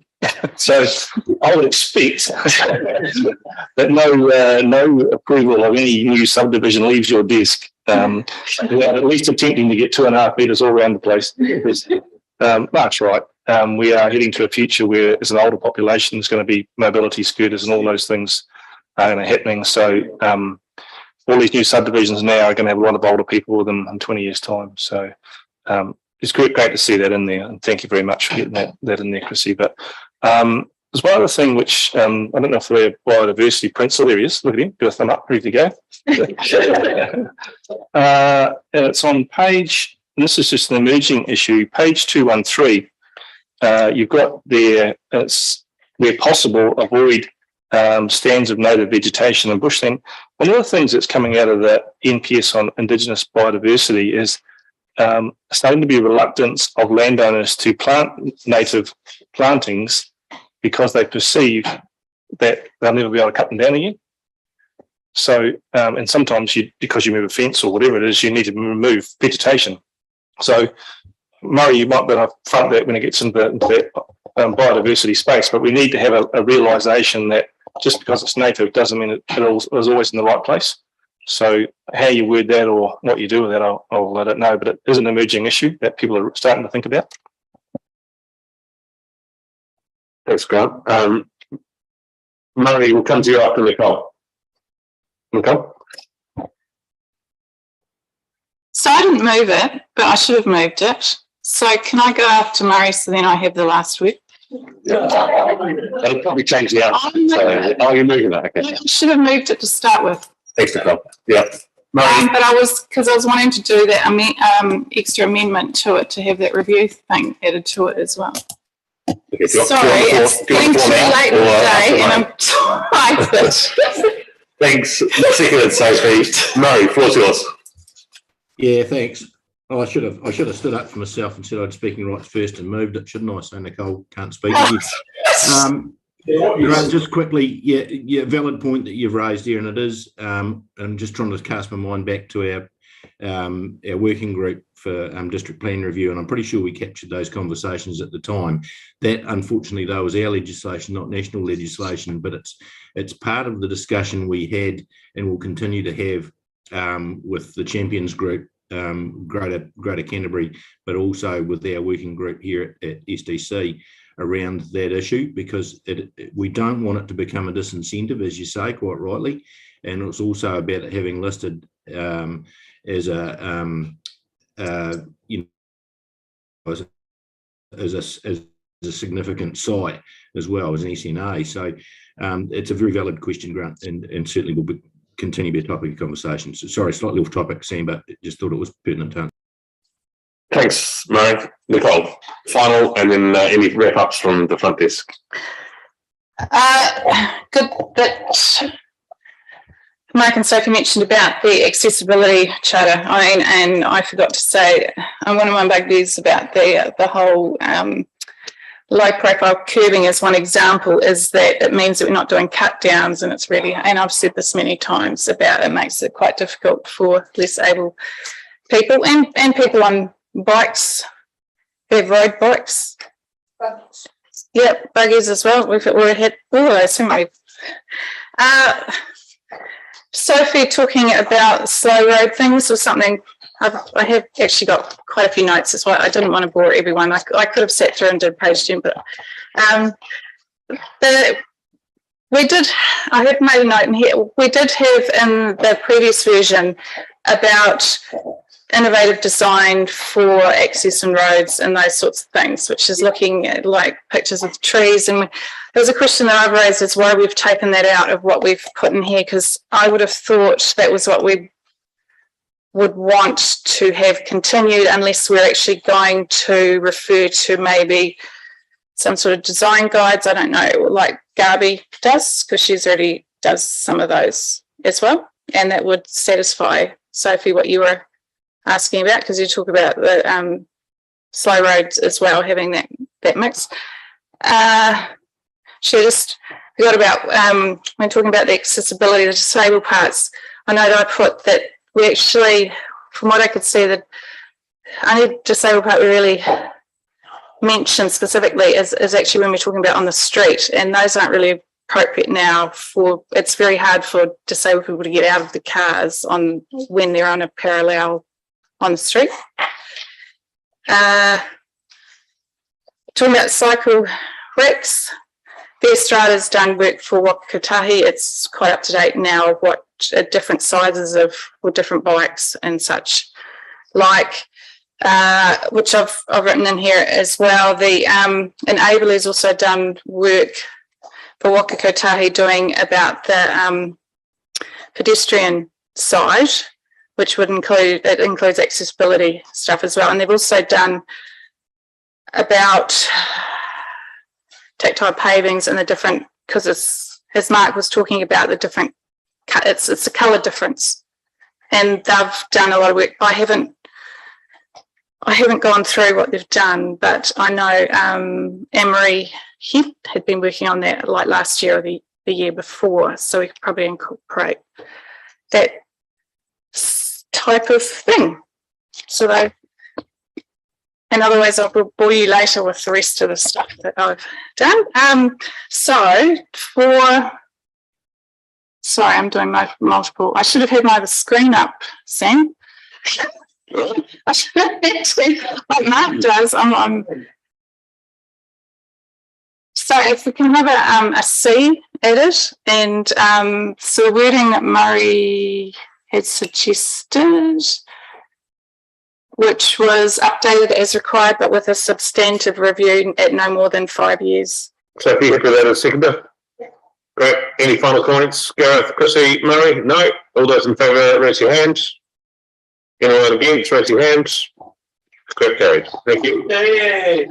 As you can see, there's great interest in this, so thank you for the work that you've done. Yeah. So. Nice. We we'll be asking for, I think this is okay.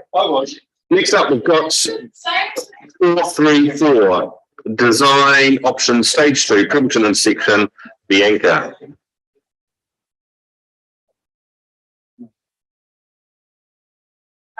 And Andrew, welcome.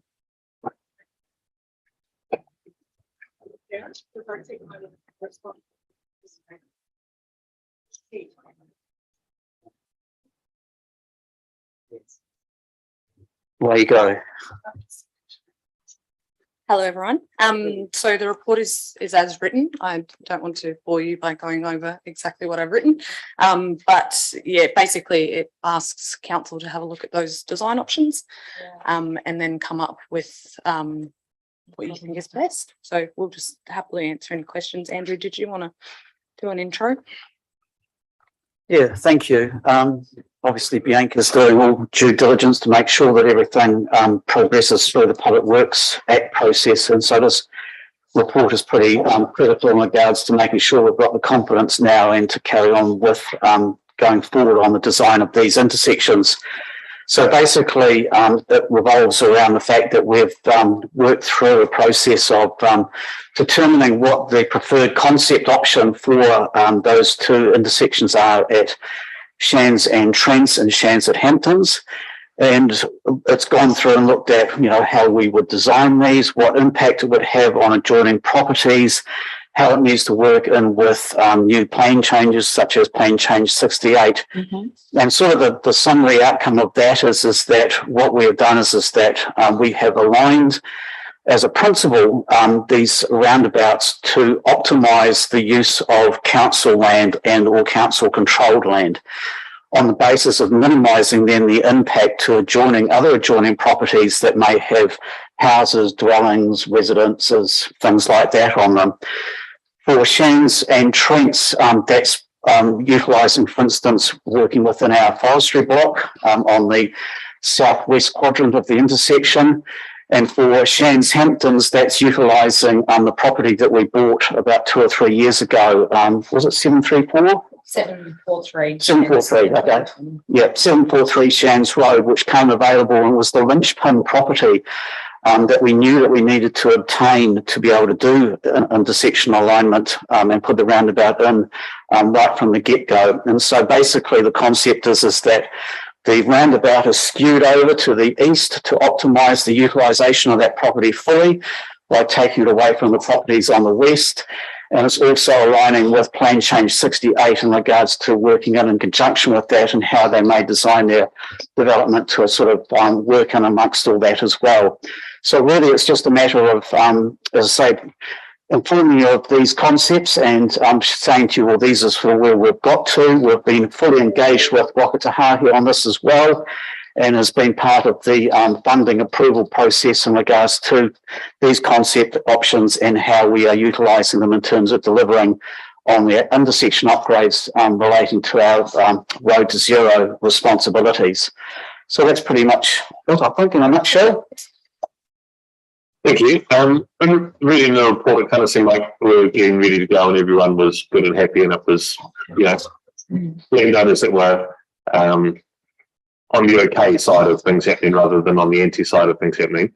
I had some correspondence from one of the landowners who owned some bare land there who was feeling upset at the process to get this far. It was a couple of months ago, Andrew sent it to you as well. Can you just give us an update on how the community who was immediately affected by what we're trying to do here, what that interaction's been like today? Yeah, I certainly can. It is mentioned in the report in the consultation section, but there's been mixed responses. Evidently, when an authority comes along and says we would like to acquire this land, it's going to affect some people more than others, and that's difficult for people to absorb naturally. So I suppose you could say it's a mixed response. Most people, the majority of people that we have spoken to in initial consultation fully understand why this needs to happen. They can fully comprehend the safety issues and they are in support generally of the fact that these upgrades need to happen. As anyone can understand, nobody is happy when government comes along and says, we would like your land. So I'd say that's probably where it lands. It's a general acceptance, but those that are more heavily affected are less happy. And I think just to follow on from that, we obviously undertook stage 1 of this upgrade package, which was the Springs and Marshes Road intersection, and also Glyphosate and Shakes with Lakes and Shans. Through a mask, it must be muddling things up. And basically, we had challenges there in regards to needing to work with those adjoining landowners. And I would say that the challenges were probably more with those respective landowners than we are facing with stage 2. And we've successfully navigated all that, including, impacts on some significant businesses around those Springs and Marshes Road area. So we're confident that we've got the right option and doing it in the right way that is fair for everybody. And we've got to balance, the effects on people compared to the outcomes that we're trying to achieve to improve safety at these 2 intersections for the long term. Thank you. Malcolm. Yeah, I'd like to compliment you on your hard work, Bianca. I know that dealing with a lot of people, probably 7 this time instead of 8 over these 2. It's fantastic to see the next 2 coming along, which brings me great joy. And the use of our forestry block, a master stroke, and the foster land that was bought some time ago. I think it's a very good use of skewing them. The public feedback on the Blake Shans and the other one is massive. Everybody's just feeling so much safer getting around, and we look forward to Hampton Springs in the future. So, in saying that, I'd like to move this recommendation. Thanks. Malcolm. Deborah. Thank you. Look, I've got to ask this question with regards to these 2 roundabouts. Why are we not considering traffic lights? Why are we considering roundabouts? What is the force and against of not including traffic lights? Well, the report goes into some detail on that aspect, and I'll try and sum it up. Roundabouts are the most effective traffic control device on higher speed rural roads. Shangs Road is a rural arterial road. It's classified as a rural arterial road. And basically the utilisation of roundabouts fits the safety criteria that Whakatahahi set for improvements on such roads. Traffic signals are typically used more in urban environments where you've got a lower overall speed context to the immediate environment. But their biggest benefit is the fact that they accommodate pedestrians and cyclists as well as controlling vehicle movements. The whole concept of the upgrade of these 5 intersections for Prebbleton on the arterial network was always premised on the basis of using roundabouts, and that first started in 2013. Where the discussion came in over that process in developing those business cases of using traffic signals actually eventuated from the discussions we had with Christchurch City when we were doing the the Springs and Marshes, because it's on the district boundary. And so the Christchurch City said, well, we actually think traffic signals may be better there because it's going to maybe fit in better with our network and things like that. And so we went down that process to look at that. And at that point, we also thought, well, okay, if we have to face putting traffic signals in at that intersection, it may make sense also to do it at Blakes and Shans. Cut a long story short, Whakatahahi would not agree to funding traffic signals in that environment. And so that is where we have obviously got the roundabouts now. And for consistency's sake on that arterial route, we're continuing with roundabouts. And I think that's the only sensible option, and certainly it is the whole justification for the funding provided by Whakatahahi via the upgrade. If, for instance, there was some thought of using traffic signals at these other 2 intersections, which would then be completely out of context with the others, well, then Whakatahahi would not fund them. And so we would be left with a big problem in terms of what we would be doing in that respect, and essentially would be dead in the water if to be able to carry on with anything like that. So that's basically the context to it. Does that help answer your question? It does. And the other question, I guess, is around the use of the Public Works Act. You've got on this report that you just want clarification from us today that the Public Works Act is still available, will be used. Is that a last resort? I mean, using the Public Works Act, is there another methodology that we can go down negotiating with some of these landowners without the sledgehammer effect? Well, I suppose, Councillor Hassan, that the option is to just negotiate. But if you have funding deadlines that say to get 51% funding for the Selwyn ratepayer, you need to meet these deadline expectations, then typically just talking without any use of the legislation will not be effective because you need every single landowner signed up.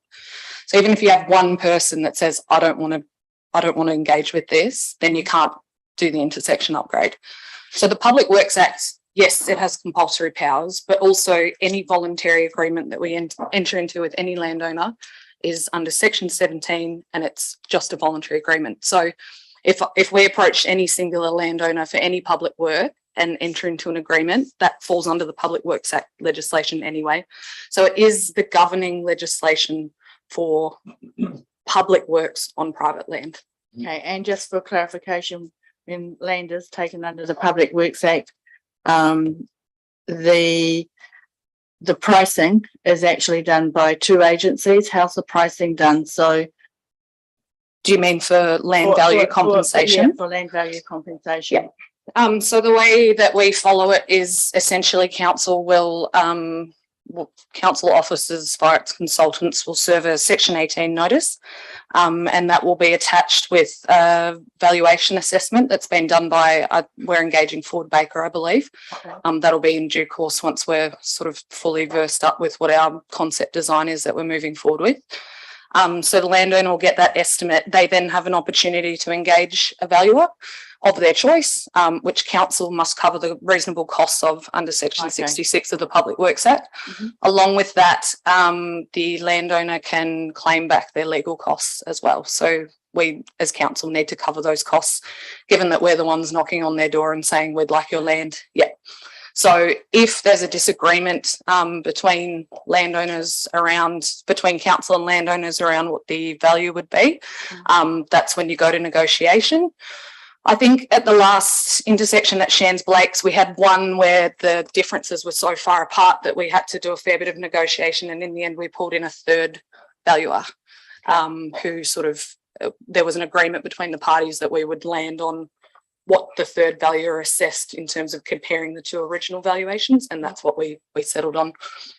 No, thanks for explaining the process. Yeah. You're welcome. Did we have a second recommendation? Okay.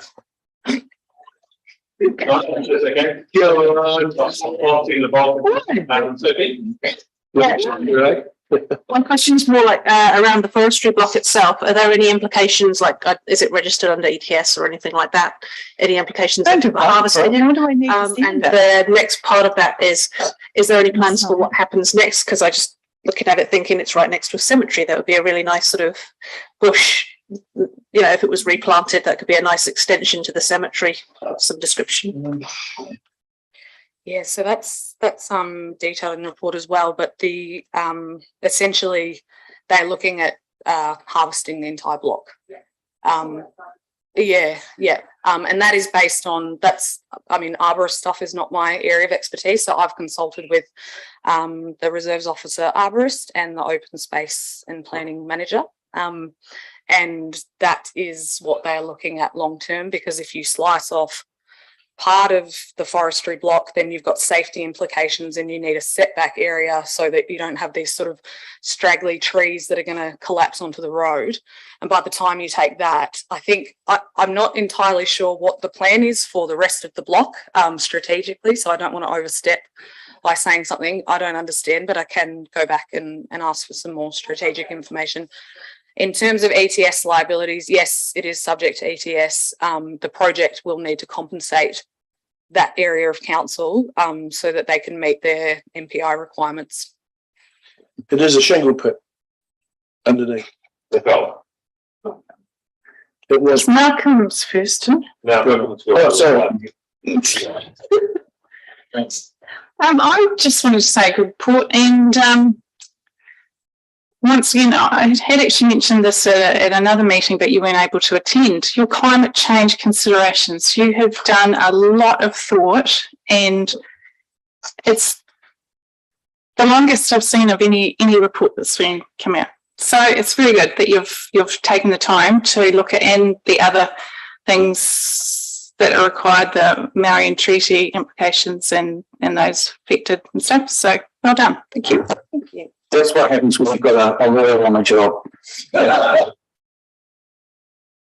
Moving second, all those in favour, please raise your hands. Yeah. Anyone against, raise your hands. Declare it carried. Thank you, Bianca and Andrew. The next item is tab 12, page 461. It's a transportation monthly update. Andrew.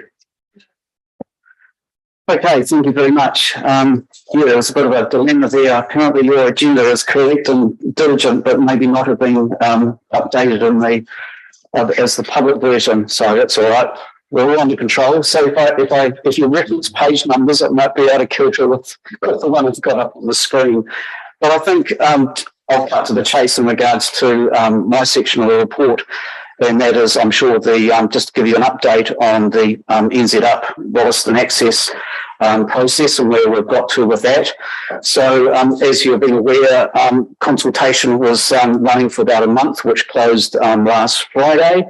And so from that, there was, during that process, we had three public engagement sessions that were attended by both Waka Tahahi, their consultants, and also Selwyn representatives. And I would like to extend thanks to Councillor Alexander for taking the time to attend, I think, all of them. And his input was very valuable in terms of having some of those sort of more offline and quiet discussions with people that turned up that were wanting a bit of better, I suppose, Selwyn and local road context to what the council was thinking. So that was good. So from here on in, basically the team will now go away in terms of working through all those submissions that were made and evaluating them, and they'll produce a summary report, which will then feed into the process of Waka taking through and confirming the detailed business case for the whole arrangement out there, which I think at this stage they're expecting to take to the board by the end of the year, hopefully. But I think just to, I suppose, cover off a couple of aspects that I know that there's been some discussion about through by the councillors, and that is whether or not the council wants to make a submission on the proposed, the preferred options that have been put out there. Certainly, the Watahae have been quite happy to give us an extension to make a late submission, because they probably understood that we just wanted to see how everything panned out over the whole of the consultation period. So there is that option for you. But essentially, from my perspective, in terms of my involvement in the consultation process, is that the preferred options that have been presented this time, or the preferred package of options, has been, I think, more generally well received than what was carried forward from last year. And essentially, probably the main items that I could probably boil it down to in regards to issues of some discussion or contention was obviously around the preferred flyover alignment. And of course, the straight option is the preferred option that Waka are wanting to go with, which was a change from the longer skew option from last year. And certainly I think people genuinely prefer the straighter, more direct and connected option or arrangement that the straight flow option can provide in terms of landing directly on Jones Road, and you can literally turn left to go and access all those existing businesses down Jones Road, or turn right and get through to new development opportunities such as iPort and connect on to beyond to the likes of the Lgnz interchange and things like that. So to me, I think we've got the bases covered in that respect. One of the issues of some discussion has been around the gradient of the flyover. And at 8%, it is sort of getting to the maximum of Waka sort of limits on those type of aspects. And certainly the team is very conscious of those comments that have been made, and will be working further through the detailed design process when and if that happens, to get that down a little bit further. Just of interest, I actually took my bike out to the Preston's Road overbridge a couple of days ago. What's that? Bike there. No, I didn't bike there. If I'd biked there, I definitely would not been able to get up it. And so anyway, I rode up and down it around 5 or 6 times. And certainly, yes, you have to change down a few gears and get yourself going. But I found it perfectly manageable. The thing is that the Preston's Road version is actually quite longer than what would be proposed here at Wollaston. And so, yeah, you've got a bit more time to have to spend getting those wheels rolling. But I found it okay, and I can probably say I'm probably average or below average cyclist compared to perhaps what Gareth is. He'd probably fly up and down there in 2 seconds. But anyway, that was my experience. So there was that aspect, and also the other one was, I think, of main concern was Duns Crossing Road and the effect of additional traffic on that, and in particular outside the West Wollaston School. And so again, we're conscious of that, but as we keep pointing out, unfortunately, we were left with a problem in regards to the positioning of that school, which we knew was going to get us into this type of situation going forward. There'll be some work to be done with the school around some of their issues, around how they park on the roadsides out there and how things may be able to transition or should transition to on-site. But I think the important thing is to realise is that Duns Crossing Road is a arterial road in our network. It always was there to be able to pick up that connection to and from the state highway at the intersection there, but also give that cross connectivity to Walkers Road and beyond into the district further north and west. But also Duns Crossing Road has an important function, I understand, for also being able to connect in traffic from the Ellesmere area in terms of bringing that traffic up and connecting onto the highway at that point. So it is actually a pretty critical section of road and a very critical intersection that we need to obviously get right. And with the dual lane roundabout, that's certainly going to address those issues in the short and medium term, at least. So there's that aspect, and I think also to put that in context is that, we also have to reflect on the fact of those possible plan changes down Duns Crossing Road and what may or may not happen with those. And really, I think the thing is that a lot of people perhaps put the context on that the intersection is going to put more traffic onto Duns Crossing Road. Not necessarily, it's just all the growth and what the type of activities that are down that corridor at the moment and proposed will put the traffic onto that road. All we're doing is making a safer connection on and off the highway at that point. So I think that would be probably the main aspects, certainly also through the consultation discussions with people. They were very keen to understand what our plans were to upgrade the local roading network in conjunction with the Wakatahi plans. And I've talked to you about before in terms of how we've already got some of that dialed in, but we'll certainly have to include a bit more through the next LTP planning process to get our sort of alignment and I's dotted and T's crossed on how this works. The last thing I'll leave you with, and I think that's an important point to make, is that certainly the information that's gone out in the consultation is saying this is a $125 million project, but it's in some respects been skewed a little bit. Excuse the pun. That's the result of what I'm going to talk about next. The 125 is for the whole package from upgrading the highway from Duns Crossing Road north into the 4-laning section. It's not 125 million for a flyover. And so people have got to understand that it's the whole budget to achieve everything. And as I understand it, with the straight flyover option, the cost of that alone is sort of kicking around the $80 million mark. So these things are not cheap. And obviously Wakatahi have a big task on their hand to try and bring a fairly complicated and large project within, I think, relatively tight funding envelope, considering that will have to account for cost escalations and inflation over the 6-7 years that this thing is going to have to be built. So I just wanted to end on that note. Thanks, Andrew. I think, it's important for us to remember whose project this is and what our place might sit in getting it completed.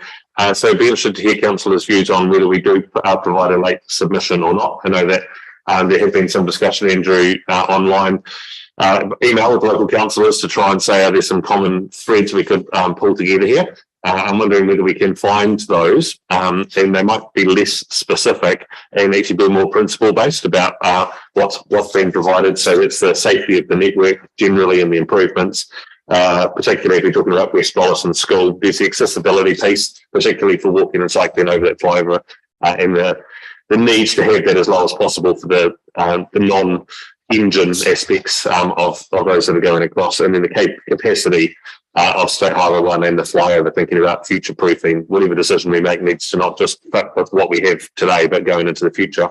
If there's things like that we can agree on, then putting forward a submission is good. But if it gets tricky around the specifics of what we want to say, then we might be better off letting Waka Kotahi run through their process. They'll assess all of the evidence and understand an outcome that needs to be there. But I'd say if we do that, we need to be prepared to stand beside Waka Kotahi with their decision at the end, because for it to go to their board, they need to know that we're on board with the decision, and Richard mentioned that today. So we'll just need to know that when that comes back to us at whatever point that is, if we aren't in step with Waka Kotahi's answer at that point, there's a whole lot of other roading projects under NZ Up that are needing this money, and so we want to make sure that it is spent here. So happy to hear the feedback on which route we take there. Mark?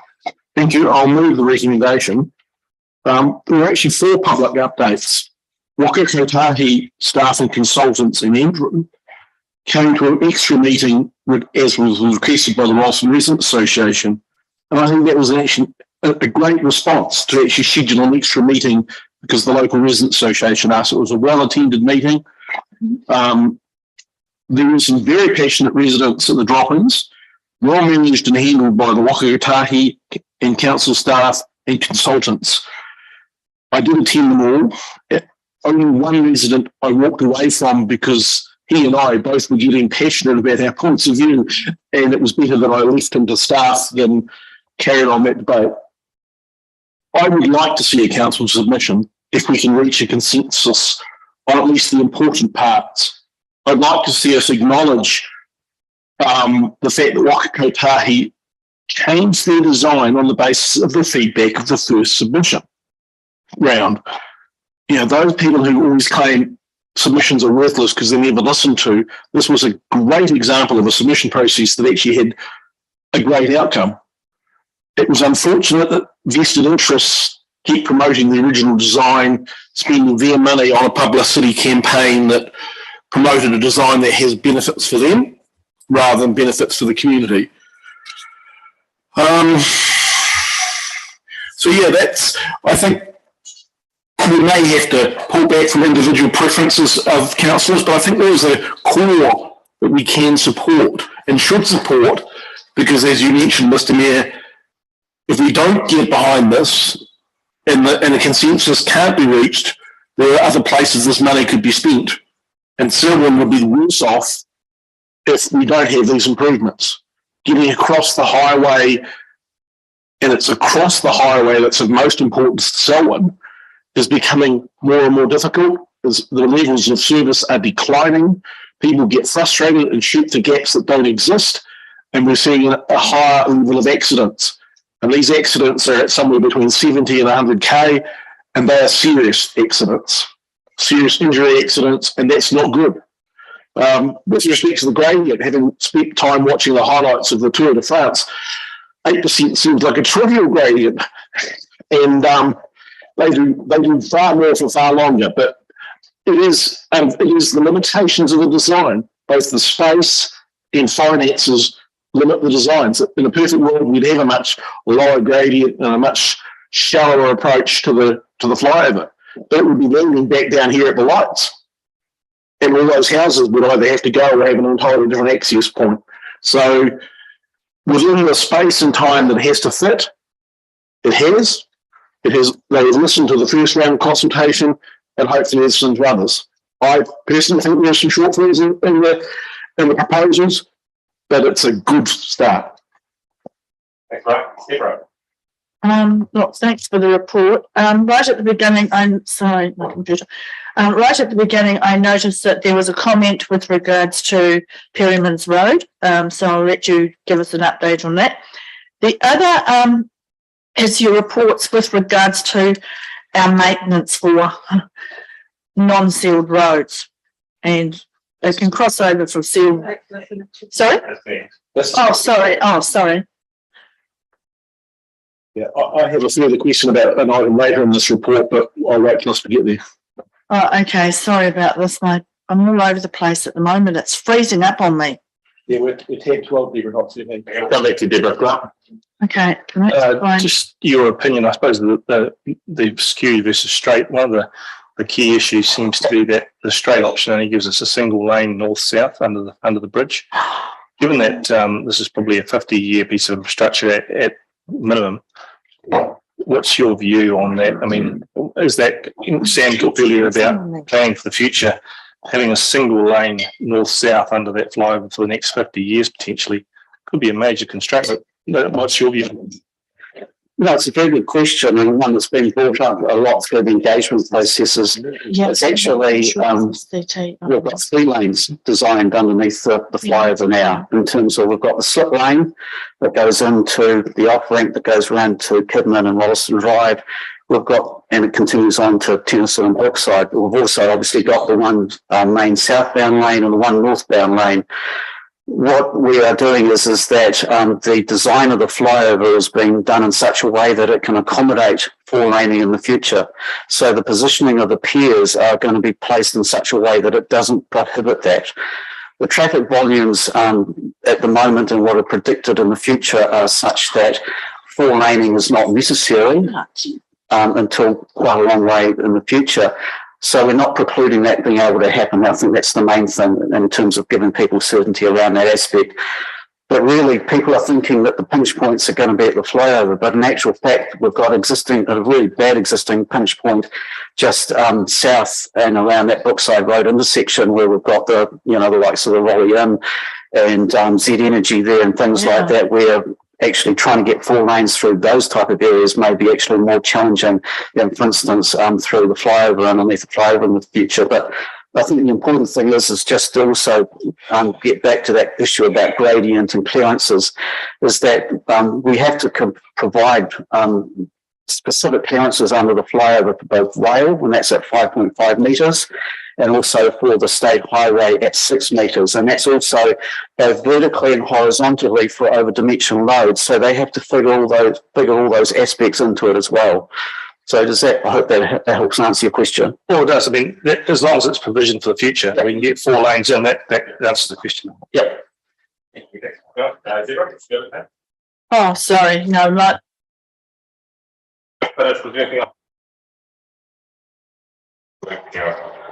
No, nothing too much more. Just was two aspects I've just follow up on with the NZR, is I think also that we've talked about and we have identified that it would be a very beneficial thing to do to make sure that we can get an underpass in for cyclists at Duns Crossing, so we can get that future connection to Burnham working, and certainly Wakatahahi are receptive to that, but they may need to be thinking about how they source other money in regards to being able to include that at the time. It would only be sensible when that intersection is being designed and constructed to do at that time. So if that was the basis of a submission, I think that's just worth it in itself. And I also think, and I can't remember who I picked it up from, but also getting some certainty around when the intersection upgrade, because I think a lot of people have been associating both projects together, which is not quite right, but getting some certainty on that, because that will also help answer and address some of the problems that people are talking about, that there's only one southern access to Wollaston, and if we can get that working in conjunction with, for instance, a link through on our main roads parallel to the state highway, like Burnham Road or Burnham School Road, that would be a benefit as well. Yeah, I'm not sure whether Gareth is going to address 5.4, the rest of the report that is under road maintenance. My question is the third sentence on Tribe report talks about winter weather, winter weather, the maintenance focus shifting. I'm wondering if perhaps not in this report, but the next transportation report for next month, we have some comment on the costs of damage created by this the last month of very wet weather. There's been quite considerable community feedback about new and enlarged potholes and the like, and that if we can have some feedback on what that does to our proposed maintenance schedule, because we were planning for it. If we weren't, how does it affect other maintenance we may have been going to do? So, next month I think is probably an appropriate time to comment once we have some idea of the level of damage that this ongoing wetter weather has caused. I'll come to that, Gareth, I'll get you to run through your report just so Sophie gets something that was still for Andrew, and then we'll move on to Gareth. Okay, sorry, I'm Gareth's report. I was just wondering, are we putting together a submission, or if we've got some points, do we send it to you? Or are we just going to forget the submission idea? I'm going to work with Andrew to try and draft something that's high enough level at principal base that supports the project. We'll circulate it to councillors, and if we can get sign off on that, then we'll send it. If not, we know that we will need to be in a space of supporting What's Katahi's decision, absent of our feedback, by the end of the year. Fair enough. I was just going to say, sorry, problem is right. If it's possible to put something in there around continued access from both sides of the road and for buses and that sort of thing during works, because if we're also seeking investment into additional public transport or MRT or anything, this is likely to decrease passenger numbers right about the time when somebody suddenly goes, okay, it's your turn, right, let's see how many people are on the bus, only to find that they've all gotten in their cars because it's a lot quicker, or the express bus doesn't run as often. So something to just say that, I can send, I've made some notes, I can always send it through if anybody wants. It does. Thank you, sir. Bob, was this for Andrew? Or just on the Colgate Sprint, we've had problems with those in the past with damage that's done. Are we inspecting beforehand? Is there a bond? And how do we recover any damage done? Is that all agreed to? Bob, I just didn't quite catch. Sorry. Yeah, just on the 5.3, yes, Bob. The Colgate Sprint. Yes. Sorry. Sorry. Yeah. It's come to that Bob will get Gareth to run through your report. Murray, you assessed the Gareth as well, hands up. No. Okay, great.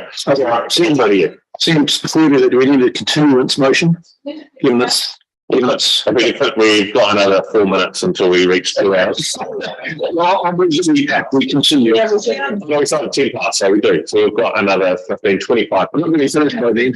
No, so let's see where we're up to on the agenda when we get to 10 past. Yeah. I can make it quick quite happily. First of all, yes, thank you, Councillor Alexander. 8% is not much of a gradient. Got to remember where I grew up in the mountains of Wales, that's considered flat. Start with apologies. Graham has become Gareth. Again, Graham, unfortunately, is, as of today, away isolating. So I stepped in.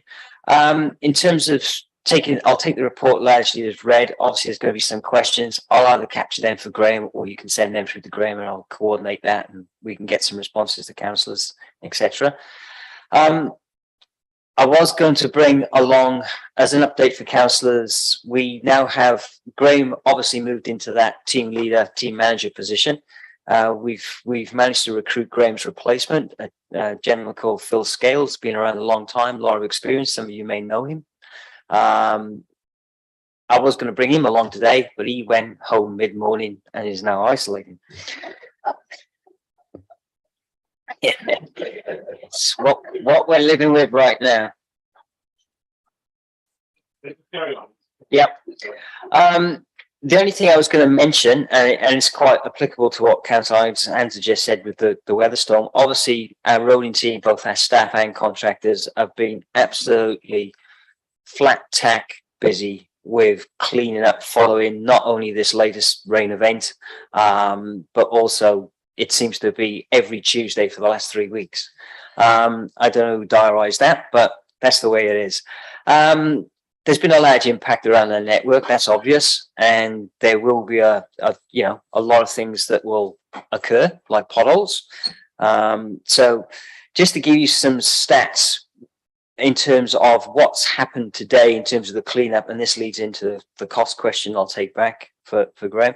Yesterday, HEB deployed over 100 flooded road signs, far in excess of what they carry normally on their stock. And still people ask for more. As of this morning, HEB have deployed 4 patching crews onto the asphalt network to try and just make safe potholes. From tomorrow, that's 5 crews. There's 10 graders out there on the unsealed network, not regrading the roads to the grading standard, but grading the roads to make them safe, passable, and easy to drive on. There's 5 traffic management trucks in terms of signs and cones, collecting things up and cleaning up around there, and obviously all the additional foot soldiers and crews there and everything that's around there. Talking about potholes, I was asked would I probably say this, so I'm going to say this. I don't know how many people in the room watched 7 Sharp last night and the segment on potholes. It's a 3-minute segment. It's online. Go on the 7 Sharp website. There's a small video with an interview from an AA chap who gave the most excellent response in terms of potholes, liability for potholes, cause of potholes, and why, more importantly, for our ratepayers to understand why at this time of year any fix is only temporary. 3 minutes long, an excellent view, to be honest. Any questions? I've got your question, Mac, and yours, Bob, about the sprint, and the answer is yes. Well, Deborah and then Murray. Okay. Potholes, but it's not so much potholes. It's the way that the roads have been managed after an event. The grader comes down, the grader fills in the potholes with the shingle, and the next day they're back there again.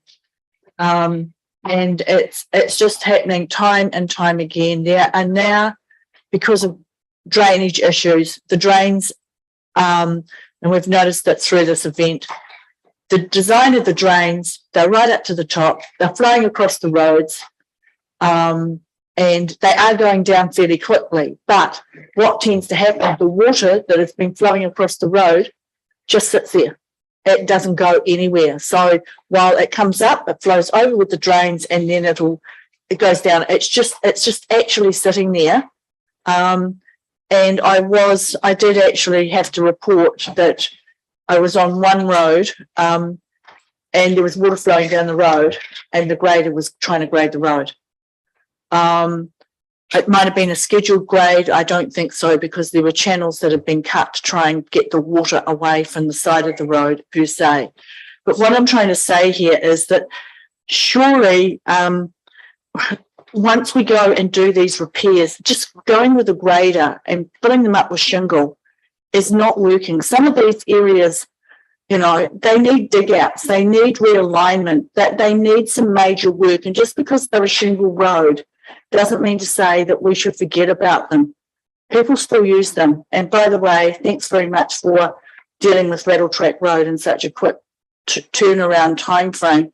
But this is the pressure that all shingle roads now are having, especially where growth is occurring. People are finding shortcuts. Edwards Road is just diabolical. And quite often, if there's ponded water and there's the pothole, people hit it. And even on a shingle road. Okay, I'm just trying to just start focus our conversation around what needs to be spoken at a council meeting. So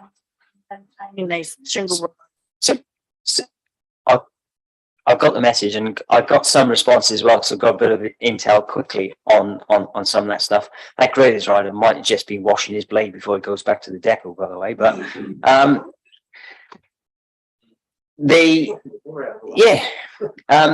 I think Graham's covered this quite well. Yes, we do grade roads. Yes, we do push metal back into potholes. There just isn't enough metal on some of these roads. They need rehabs. He's talked about a deferred maintenance backlog on unsealed network of around $2 to $3 million worth. And I think that's in a report that Graham's put through as well. Another consequence of growth, and you see it, you mentioned Edwards Road, as we close roads to facilitate road rebuilds, Google Roads is a good example. People find rat runs. They don't follow the detours. And some of those rat runs are on unsealed roads. And then those unsealed networks are starting to carry more traffic than they ever would normally carry. And that's having an impact. And we are monitoring that. We are on top of that. And Graham is pushing hard to try and get that sorted. One of the things that we've done this year through the annual plan is introduce some fees and charges for traffic management. And there's a special category. So when contractors, developers close a road, we will look at holding a maintenance bond to any adjacent unsealed roads to try and ensure that they grade them through that period of the road being closed, that they're pushing and diverting and detouring their traffic onto. Thanks, Deborah. Murray and then Grant. Yeah, thanks. It's just quickly in relation to the issue Bob brought up about the Colgate Sprint, and there's also, of course, the Tamuti Rally Sprint, which I think is March or April, which wasn't held this year due to COVID for obvious reasons. But it's an ongoing thing. I just wonder if we schedule perhaps a conversation about this around the table, because they've raised in the past with me issues around the cost of remediation and the process around that. And I think it's timely that we have a governance conversation around this as to what we're trying to achieve. We support some events in our community, and you could argue that we perhaps penalise others by the very fact that we charge them a bond on that, whereas if it was a sports field that got damaged and, standing on a rugby field at this time of year, there's significant damage to them. So I guess it's really a conversation that needs to be had, and perhaps I know RayTech, one of the governing bodies of motorsport at that level, have certainly offered to come and speak to us about their experience with other councils and the way that they manage those processes. So, David, if we could just have that perhaps as a, perhaps not in this training, but early in the next, maybe happy to provide some contacts there to have a conversation about that. And look, it may not change. And I'm not suggesting that the approach we've got is wrong, just that maybe it's time to have a conversation about that. Thank you. Thanks, Murray. Grant. Doesn't need to reply, just the feedback I've had. There was a ratepayer very happy to see some maintenance being done on his road, but then he had two pieces of feedback. Was that immediately after the grader came along, pushed the new metal to both sides of the windrow, so it wasn't available on the road. Secondly, that when he has a contracting background and had a good look at he asked the question, are you getting what you're paying for on the metal? Because it had a lot of high proportion of rounds and not much crushed and very little fill. So he said, it may pay for you to go have a look at the back of the truck sometimes as to what you're actually getting, what you're paying for. So that was just the feedback. Thanks, Grant. This could be for me very similar feedback in an area where that Murray around the road had very similar circumstances. I'm just quickly 5.4 the customer community light. I mean, if they're looking at disconnecting and removing it, I know there's a little repair overhead and a little off a light down there. I'm just seeking you to consider a parking campaign beginning on 25th of July. Great initiative. I think it's brilliant, and I can see the parking in the future getting quite restricted around the areas, especially sort of right through here. So I'm just wondering, is that an education process that will then lead to fines for inconsiderate parking?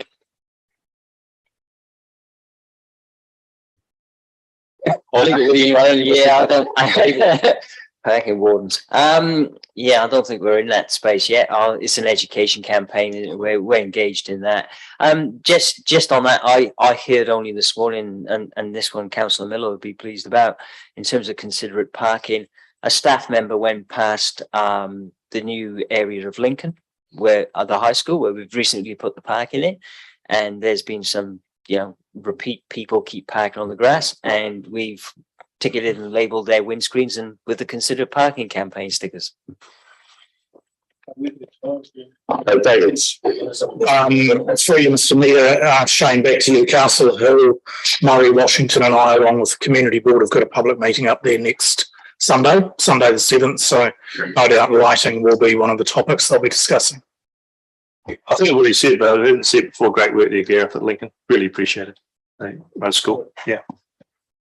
Gareth, any responses to some of the things that have been raised that you needed to give in the meeting, or that can be done following the meeting? I've got the ones I haven't responded to, but I think I've taken care of Councillor Hassan's ones, and Murray's working on the other one. The Colgate Sprint is okay, and I'll follow up on Councillor Miller said with the metal. Great, thank you. Move Mark. I don't think it's particular Bob. Thank you. All those in favour, please raise your hands. Anyone against, please raise your hands. Declare it carried. We now have the transport update unsealed roads. This will need a continuance of the meeting. Thanks, Mark and Deborah. All those in favour, raise your hand. Anyone against, raise your hands. Declare it carried. Thanks. And we'll just work through to finish the public portion of this meeting, and then we'll have a break before we hit PX. Gareth. Yeah, I don't really have an awful lot to say on this one. You touched on some of the unsealed questions, Councillor Hassan, earlier about deferred maintenance and bits and pieces. Again, as with the previous report, any specific questions, happily catch them now, or we can coordinate them straight through to Graham. Thank you. We'll catch some later. There's two though that are here, Murray and Mark. Murray, you want to go first? Online, Murray Lennon. Is he frozen? Yeah. Oh, no, there he goes. Yeah. He's frozen. He's gone. I'll turn my video off because I'm starting to lose contact. Hopefully you can hear me. Yep. We can hear you. Yes, carry on with your video, Murray. Yeah, thank you. Look, very quickly, it might be timely. We've talked about having a future workshop on the damage from the recent weather events. I'm just wondering whether it's also appropriate to have a conversation as part of that, and it was mentioned as Scott, I'm sorry, who suggested that we also have a conversation about, clearly we've got rapidly deteriorating unsealed network, and even in that 4 years, 2018 till now, there's significant decline. If I think back, 2 years prior to that, when I saw the first reports, when I came on council, that's a significant decline again on that period. So it's possibly it is timely for us, I think, as a council to have a discussion about funding and maintenance of those roads, and that's clearly identified in the previous report as well. So just another suggestion. Thank you. Thanks, Murray. Mark. Thank you, staff, for this report. Somewhat startling and worrying in its content. $2 million of deferred maintenance. And that's not going to get any better unless we find some money. Unfortunately, our Kelvin Mason's not here with us today to give us some comment about what we can do this going forward. If we spent an extra $500,000 a year, it's going to take us probably 5 or 6 years to catch up, if we catch up. But that's really, if we don't do that, then we're abandoning some roads, essentially. And that's not a comfortable position to be in as a councillor. The proposal, the strategy, and I can understand where it comes from, to focus on the average roads because it's easier to get them into good condition rather than the poor roads, leads to that same conclusion, that we're abandoning poor roads because very few people live on them, very few people use them. And that's just a really difficult position to be in as a councillor, even for one with only 10 weeks to go. This is the reality, and I'm just not sure where we go, except to put this on the agenda for next year's annual plan and the year after's long-term plans, or the next long-term plan discussion. This is a frightening report, and there's no two ways around that. We have $2 million worth of deferred maintenance that isn't maintenance that Waka Kotahi is going to subsidise. So, as I say, I thank staff for this report. I thank staff for the honesty in putting this in front of us. And I don't have an answer on this one. I really don't, because that's a hell of a lot of money that we're going to have to spend, whether it's $500,000 a year, $300,000 a year, whatever it is, there's a long-term issue in front of us. And it's not going to get better. It's not going to get cheaper. And yeah, and maybe it's me, I'm almost speechless. So thank you. Thanks, Mark. Shane. Very similar. If there was ever a place for reform, it should have been arranged in that. I think what we're currently on is about the question I was going to ask, I'm not sure you can answer, is what would be the adequate, appropriate amount of funding per kilometre for our unsealed roads at the moment. Currently, it sits at about $1,040.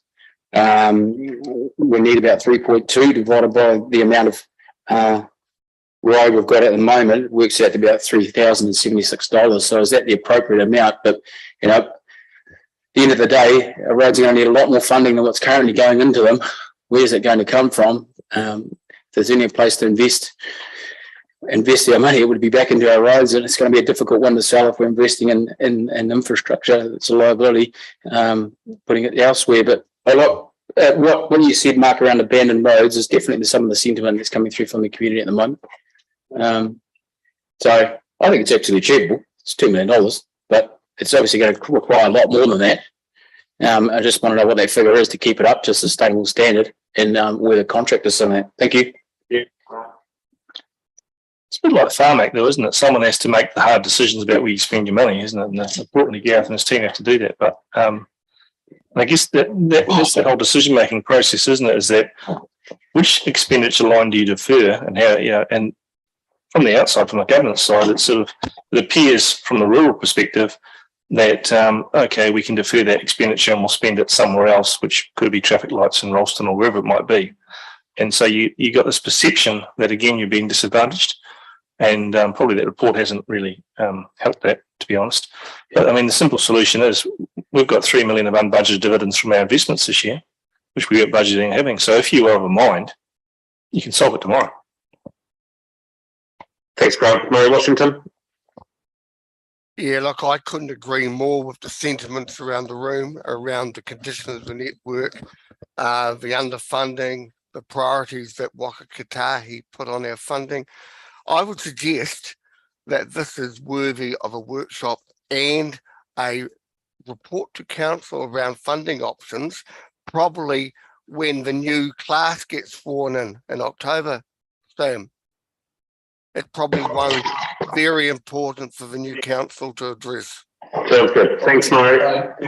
Mover and seconder, I'll move it. It's not a gift to the incoming council. Here's a $2 million budget deficit. I don't know. Mike and Shane. All those in favour, raise your hands. Anyone against, raise your hand. Declare carried. Final report and public is the property transaction update. So moved, Grant, seconded Malcolm, and Murray, you're online to deliver. Yeah, yes, thank you, Sam and councillors. Like, I've been 2 weeks in the job, so I'm not going to go through the detail. What I would do is... No, just so you know, Rob Allen is in the room as well and prepared to present.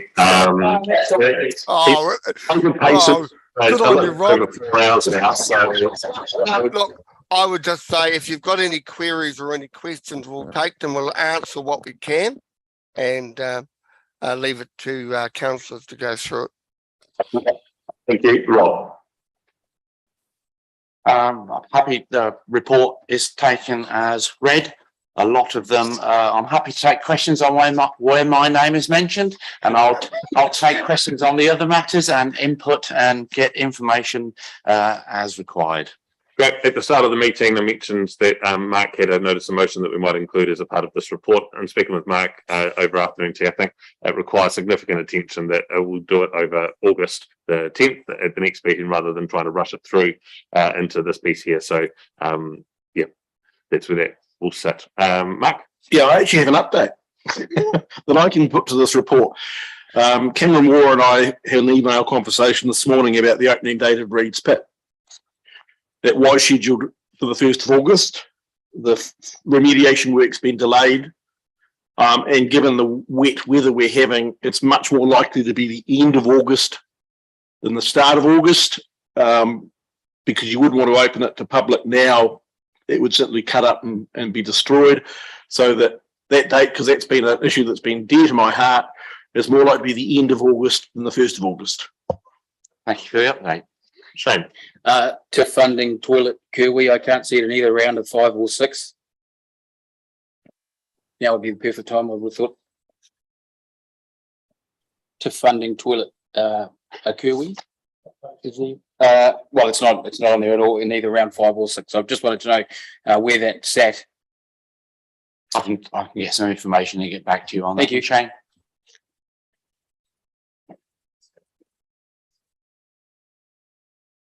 Thank you for that, Rob and Murray. Any further questions can go directly to them. It's been moved and seconded this report. All those in favour, raise your hands. Anyone against, raise your hands. Declare it carried.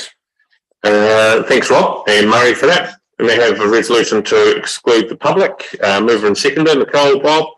All those in favour, please raise your hands. Anyone against, please raise your hand. Declare it carried. And we'll just adjourn the meeting for 5 minutes, allow things to be stopped, leg stretch, and then if you come back to your seats, will be great. Thank you, everyone.